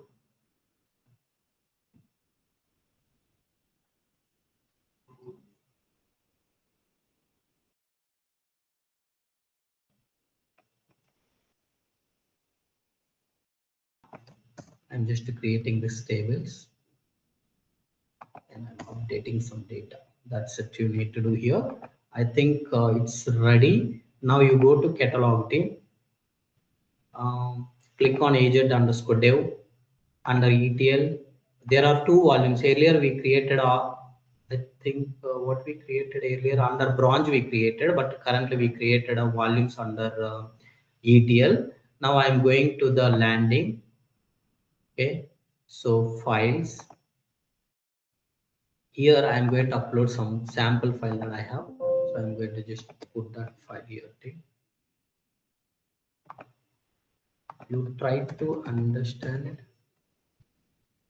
Sample file. I'm just uploading some sample file. After that, go to your ETL job. Click on your ETL job. Click on edit your pipeline. So it's time for there is a one parameter I need to basically create and rename this pipeline is PL for let's say sales order daily pipeline, and this is your agent_dev is your catalog, and I want to store my tables in your database. ETL is my schema. Come down here. Actually, cancel this. There is a parameters. Click on settings. Come down. There is a configurations.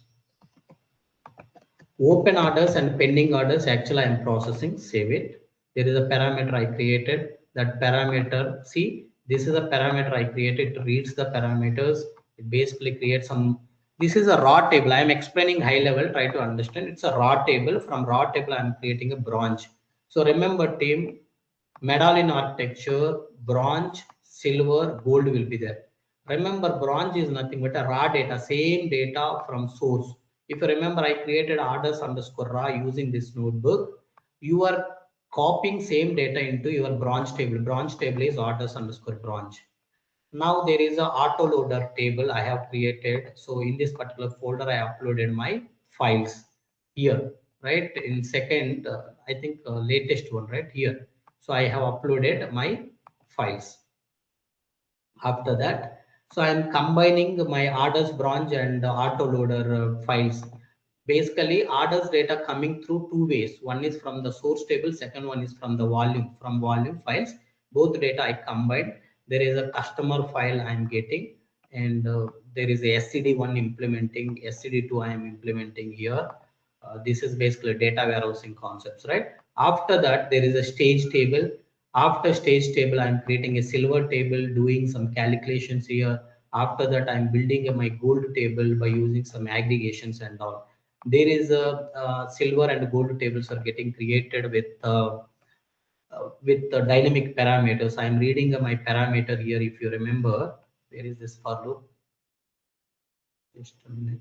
Yeah, for loop. This for loop will pass one by one value. So I'll take that one value and I'm creating the table dynamically. Now you run the pipeline. Click on this right side. Click on this, maximize this graph. Let's see.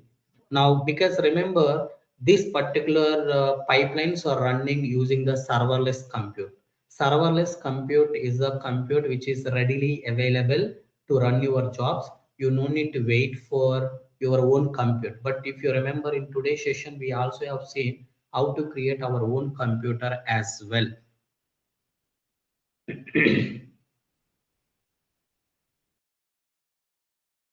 Because I have built a code, but you don't know the code, right? But if you look at this, you see what is happening, you will come to know. If you see there is a streaming table here, this is called a streaming table.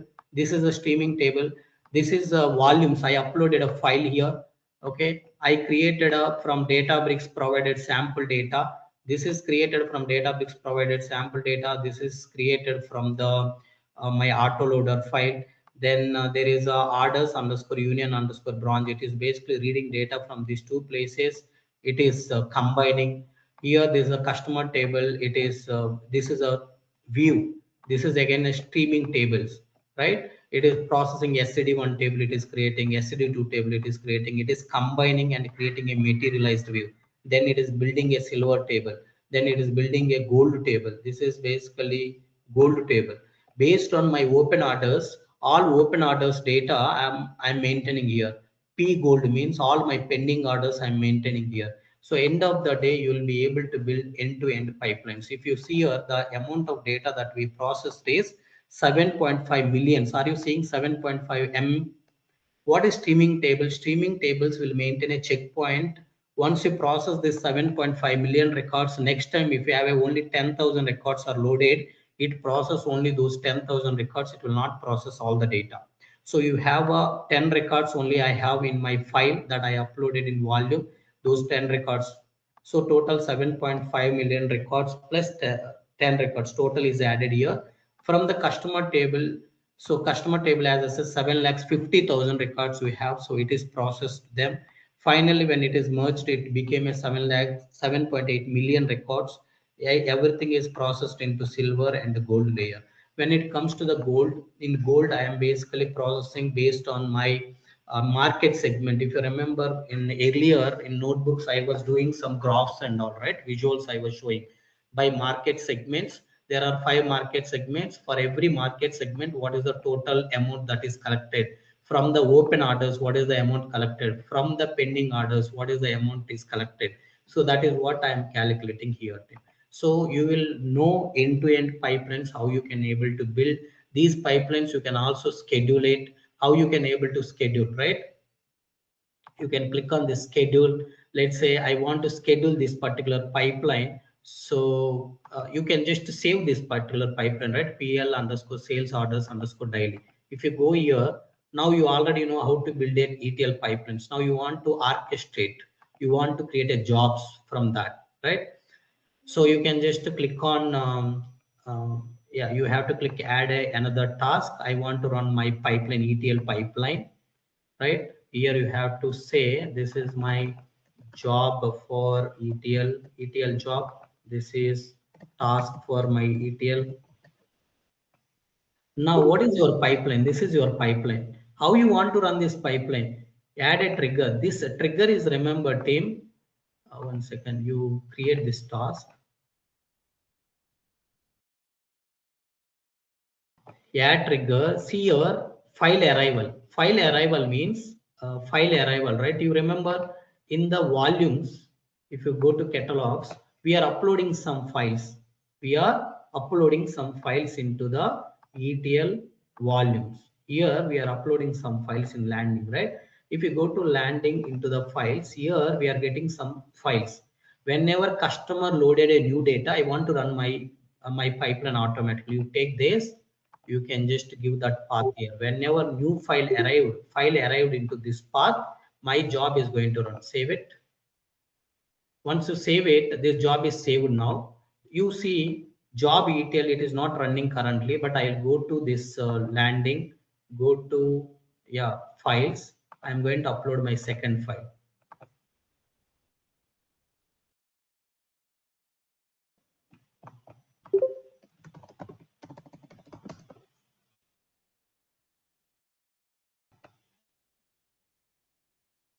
Okay, I'm just uploading another file. So as I uploaded another file, if you go to jobs and pipelines, you can able to clearly see. Your job is going to run very soon. Okay, you can click on jobs underscore ETL to see whether run is started or not. Failed to check for new files. An error occurred processing file event in external location associated with this.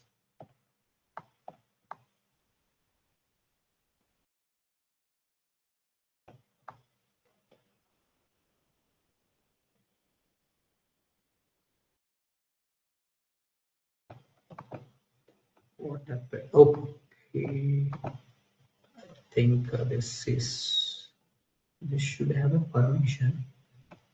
But there was a failure in the job schedule team. Okay, so just go to runs, go back to the jobs and pipeline. So you should be able to see there was a failure. I'm thinking it was a temporary failure. Let me re-upload one more file and see if it does some problem, right? Here again you search for sample. Not here, you search for sample. So 5 more minutes. We will close whether it is working or not working, but anyhow we will see as part of our learnings. Now again I triggered. Let's see now what is going to happen. There was an error, it is saying trigger. So it is saying there was a permission issue, but there was a storage account here and branch landing.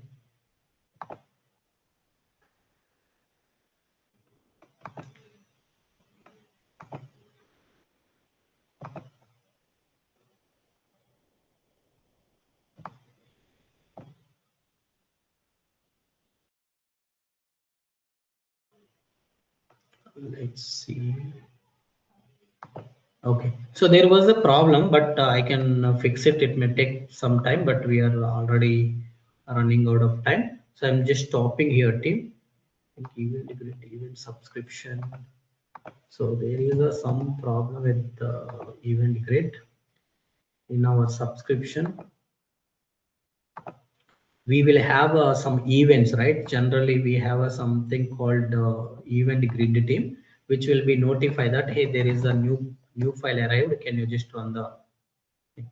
But event grid is also registered here.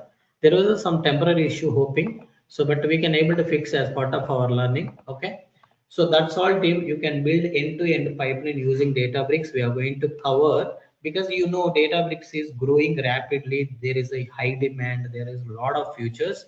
So that's why we divided this course into 3: beginner course, intermediate course, and for advanced course, or you can say for architects, right?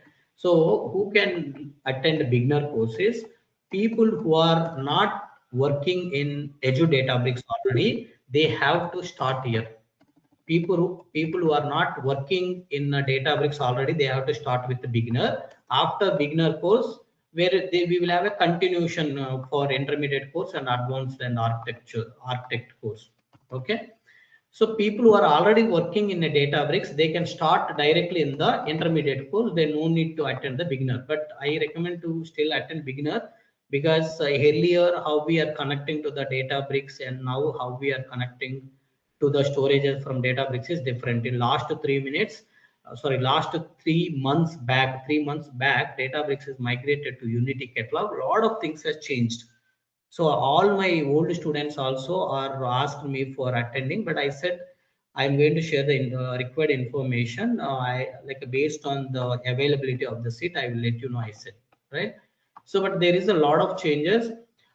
People whoever wants to attend the beginner, intermediate, advanced, so they have to start from tomorrow. Team, tomorrow we are starting beginner. Once that is completed, intermediate. Once that is completed, advanced. Once this is completed, again we'll start from the beginner. That is the one thing. So each course fees is 12,000. Each course fees is 12,000 team. Okay.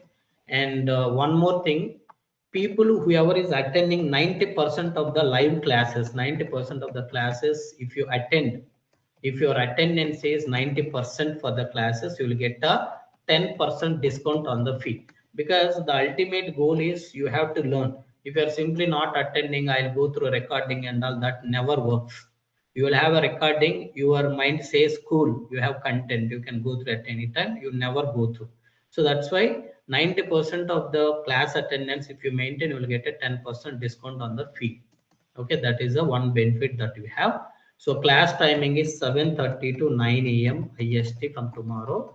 Remember, 7:30 to 8:30 I'll be taking a class. Okay, and the last 30 minutes I will ask you to do some practice. Okay, maybe first day we will see how to create a free edition of the Databricks, because you cannot able to pay for Databricks, it is very costly. So day one we will see how to create a free edition of the Databricks. Second day we will see how you can start interacting with the notebooks, how you can start writing the code. So slowly, beginner course, end of the day you will be, remember, beginner course end of the day you will know how to read data from ADLS Gen 2, transform this data, not very high level, write it to the SQL database. End of the day, this is the project we will do. In intermediate course, we will talk about the Spark advanced core, advanced topics like transformations, optimizations, and all. Advanced and architect course, where we are going to talk about real time, how people are using what features, how people are building these pipelines, whatever I have shown you, right? Everything we will build as part of the advanced course, because in beginner course and intermediate course, you will not be able to understand those. These are very advanced course. Okay. Yeah. Anybody have any doubts? Please let me know if you have any questions. How about the fees for intermediate and advanced ones, and may I know the duration of the courses? Yeah, so each of these may take minimum 30 classes. 30 classes means maybe 40 days, 45 days, based on the number of classes that we are taking. Minimum in every class you may have a 30 classes, but in advanced course you may have up to 35 classes may come. Okay.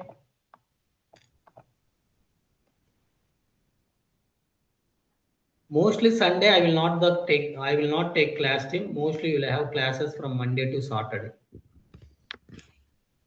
Monday to Saturday you will have class. Sunday mostly I will be not taking the class. Next. Please quickly we will close it. Please let me know if you have any So doubts. hardly like 1 month to 1.5, 30 to 45 days, our beginner course will be complete, right? Yes. How about intermediate fees? Every batch is 12,000 only. Every module is 12,000 for current batch. For next batch, fee structure I will be changing. Okay. Fee structure may change for the next batch. It may increase, or it may it may be increasing only, but there are advanced course fee, maybe I need to adjust it, because that is not works for the 12,000 team. But beginner and intermediate may remain same. So we will talk about that.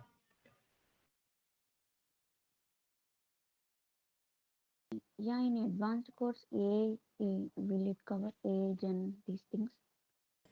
Can you speak bit louder? Yeah, in advanced course, will it cover age and these things? AAGNE, right? AAGNE we will be covering as part of the advanced course. Yes. There is AAGNE here, right? That we will cover as part of that. Yes. For practice, Yeah, go ahead. for practicing, you can give a Databricks access. Databricks? Access. I mean Azure access. No, the access will not be given. You have to create your free account team, free subscriptions you need to create, because Databricks is very costly. Just for my DLT class, whatever pipelines I have shown you, just to run these particular jobs, I have spent 25,000 rupees. So that's why you will have a free edition that you can able to create using the uh, your free account. You can able to create using credit card or debit card. That process I will show you.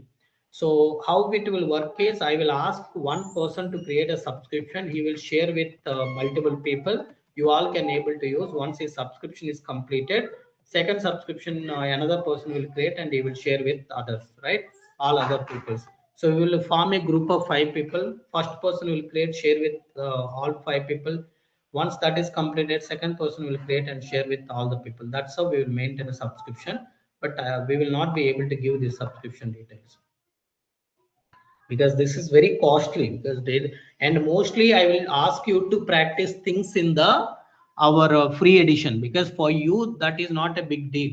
For me, I need to run 1 hour, 1.5 hour, that will be a problem. For you 30 minutes practice, right? That may not be a problem with the free edition. Free edition also have all the things.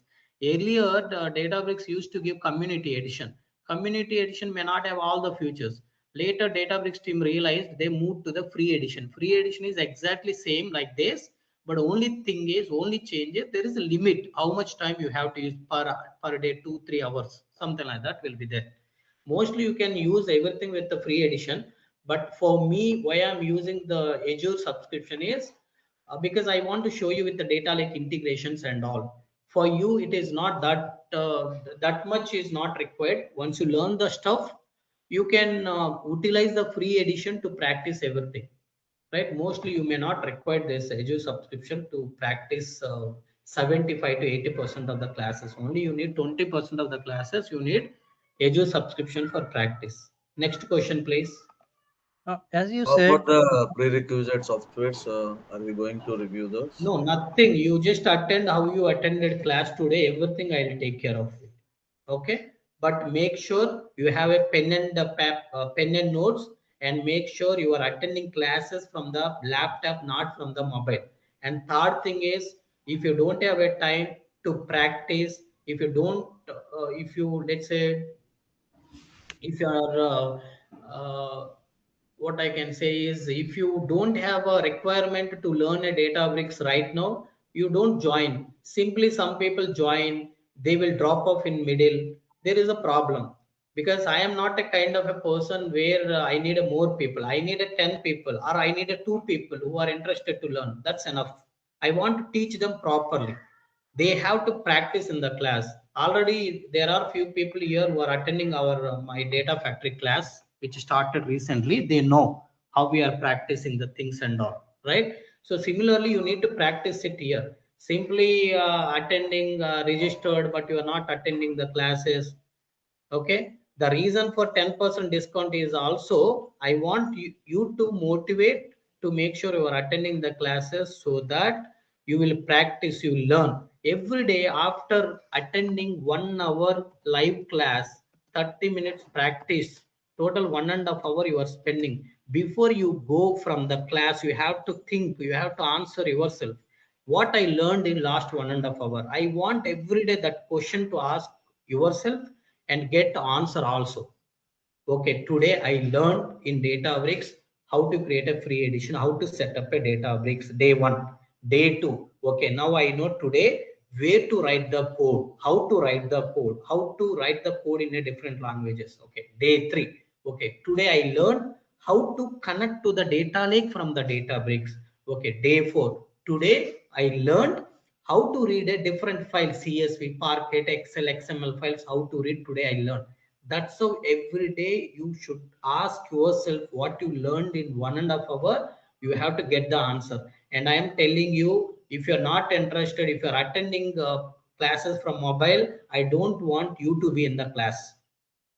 Frankly, I'm telling, I don't have any problem. I need 2 people who are interested. Here I am not here to learn, earn the money. I am here to create a one workspace. I want, like, I'm interested to teach.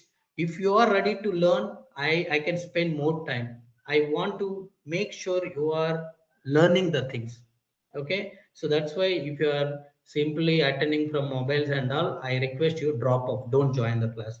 If you are really sincere, you want to really learn the things, then only you join our batch.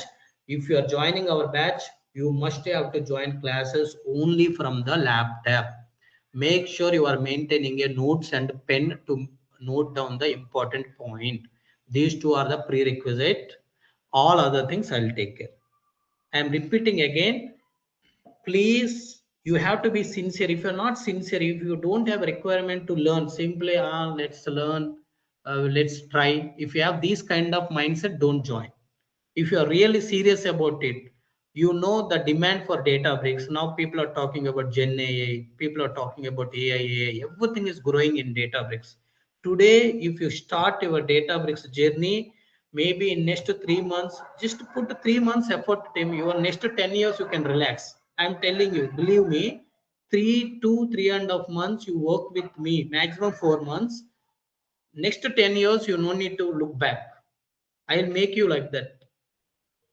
Okay, I'll make you very strong in Databricks. Later, if you want to turn your data engineering journey into Gen AI, it is very simple, very, very easy. Because you know entire tool how to use, only coding. In Databricks coding, you know Streamlit. What is there in Streamlit? Direct code. If you import a module, it will give you entire application. You will build a web application in 5 minutes. Very simple. Okay, recordings will send after class within the same day, team. Before 11 o'clock, mostly I'll be sending your recording every day. Okay. Next thing is, people who want to enroll for tomorrow session, they have to pay 5K INR prior. After 2 weeks, you need to pay cutting 10% discount fee you need to pay. If you are not attended your classes, okay, I will check last week, you need to pay remaining 10% of the fee. If you have not attended the 90% of attendance, if you are not maintaining, you need to pay 10% of the fee also. 1200 rupees it will be, that 1200 also you need to pay. If you attend 90% of the attendance is there for the class, you will get a 10% discount. Okay, any other questions? Batch is starting from tomorrow, team. Okay, remember, batch is starting from tomorrow. Remember, So when we tomorrow need to pay the 5K? you have to pay by today end of the day. Tomorrow 7:30 a.m. to 9 a.m. Sir, can you Okay. able to share the course content for beginner, intermediate, and I advanced think it level? is shared, right? Yeah, that brochure is there. What is going to be covered for each and every PDF module. is there, right? I Team? don't. Okay, sir, I'll check it. No problem. I'll share. Are you there in the group? Whoever is asking. Yeah. I think I have not been added in the group, sir. Can you ping in WhatsApp? I'll share right now Yeah. the syllabus. Okay, that I'll Oh, share. Anything else? Yeah, as you said, it supports some multiple languages like Python, SQL, Scala, R. So, what are the languages you are going to cover? Because if you see here, right, you just have seen one thing, right? Whenever you go to like notebook, click on this, click on notebook. When I click on notebook, which is the default language which it is using? Python. Python. What is meant by that is Python is the most used language if the Databricks. Next important thing is Python is most important user language, plus all latest features are supported with the Python. Next, along with the Python, SQL is the most used. Second most used language is SQL. That's why our focus is mostly on a Python and SQL. Okay. Next, feel free to ask any questions, team. Any question. Please be clear on the things. sir, I Yeah. messaged you, sir. Hello, sir. Please add me in the group. Yeah, sure. I'll add you. Yeah, So I'll once also message. Please add me in the group. so once again Please. share Yeah, the PDF now, in the sir, group. now the No, marketing no, no. code is Whatever group you are Databricks. currently, please hold on, Tim. Please hold on. Whatever group you are in currently, in the same group, I have shared syllabus. Again, I am sharing the syllabus right now. But one more thing, remember, team. maybe I will stick to the syllabus what is there, and I may add a new content to it if I feel that something we are missing, because this is a after dividing the courses as a beginner, intermediate, advanced, we are taking it. This is our first batch, because latest Databricks is completely migrated to Unity catalog. It took for me to complete a current batch almost 3.5 to 4 months. Later I realized I should not take like this. I have to divide courses into sub modules. I divided, as it is my first batch after dividing. This is my 78th batch for the Databricks. I am teaching Databricks since 2016.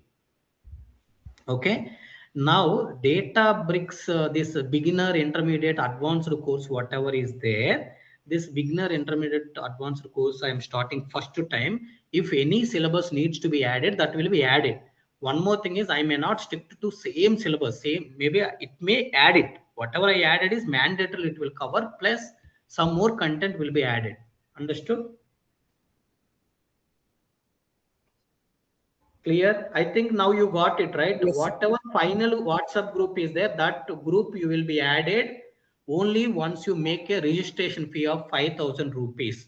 Once you make a 5,000 rupees, you need to ping me. I will approve into the final group where you will get a tomorrow class link.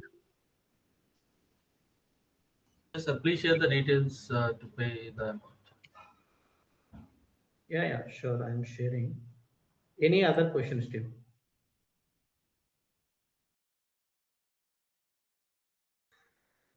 Any other questions, Steve?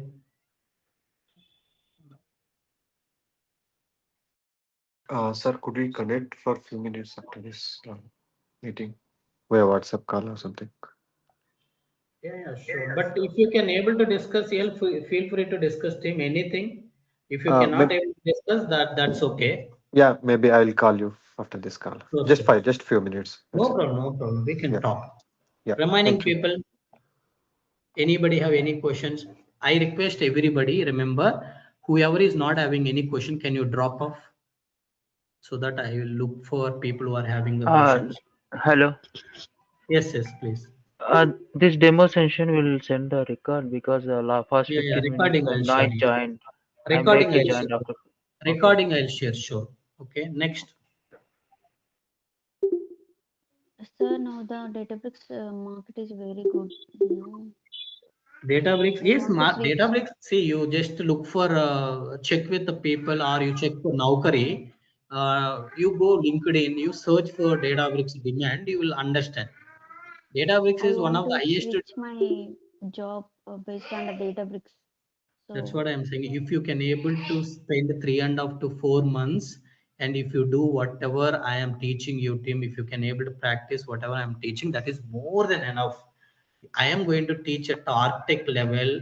Maybe you people may have a 10-15 years, not more than that, I know, right? So this is more than enough for you.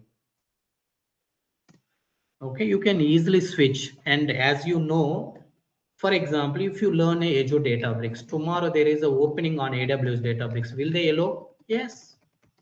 Yes. Because tomorrow you can work with AWS Databricks, Google Databricks, anywhere you can work. So that's why tomorrow there is opening on the AWS Databricks. You are allowed. They will tell it's okay. Cloud is not a matter. Databricks will take. Because I'll tell you, you check with your friends who are working on Databricks. You will not know whether they are working with Azure or AWS until unless you look for that particular naming convention or go back and identify what is the compute that is running in the background and all. Because UI, front end, everything looks same. That's why there is a high demand team. Next. Any other questions? Here in WhatsApp, the brochure only we have the beginner, right? Intermediate and advanced, we don't have brochure for here in WhatsApp. No, I shared, right? One is beginner PDF, second one is intermediate PDF, third one is advanced underscore final PDF. I shared 3. Are you there Okay, in the let me. group? Yeah, it's there. Yeah, okay. Okay. Yeah, Any other sir. questions? Yeah, sir. Yes, What's the scope for entry level beginners for job positions or like 1 year experience or 2 year experience candidates? People who are having the 1 year or 2 years experience in IT currently, whoever is having 1 or 2 years of experience in IT, they can attend the training, but you practice at least some labs. I will tell you, for you it is not required, everything is not required, because I am not even sure whether you can able to understand everything. People who are having 1 year experience or 2 years, we generally consider them as a freshers, graduates, people who came from college, right? So you may or may not be able to understand everything, but for you that is not required. That much level is people are not expected, right? So very basic level, I'll tell you what labs you mainly focus. You have to practice only those labs. But the people, whoever is architects, whoever is leads, technical managers, you people have to focus on all the three levels, so that you will know how to design the systems, how you have to build end-to-end pipelines. Okay, next. Any questions, team? Anybody have any questions? Our classes will be very interactive, and I said I will not allow more than 30 people. Okay, because it is very tough. You have seen, right? We have a 30 plus people today. Like I have to ask one by one, right? Maybe it takes same person, maybe he understood first point, he may not understood the second point, but I will not be able to come back and ask, did you understand? Because if we have more people, right? That's why we are restricting 4 to 30 people, so that we can focus on the people, what they are learning, what they are understanding. That is more important than other things, right? Okay, any other questions? Final call, team. Anybody have any questions? I'm hoping you got required information. So tomorrow we are starting a new batch from 7:30 to 9 a.m. IST. If you want to attend the classes, the first rule is you should have a laptop and you are attending classes from laptop, and you also make sure book and pen. Book and pen, it's okay. You can also note down in your notepad, but mandatorily you are attending class from the laptop, not from mobile. If you are attending from mobile, don't attend. That's the only one condition. Okay. Okay, team. Thank you all. That's all for today. If you don't have any questions.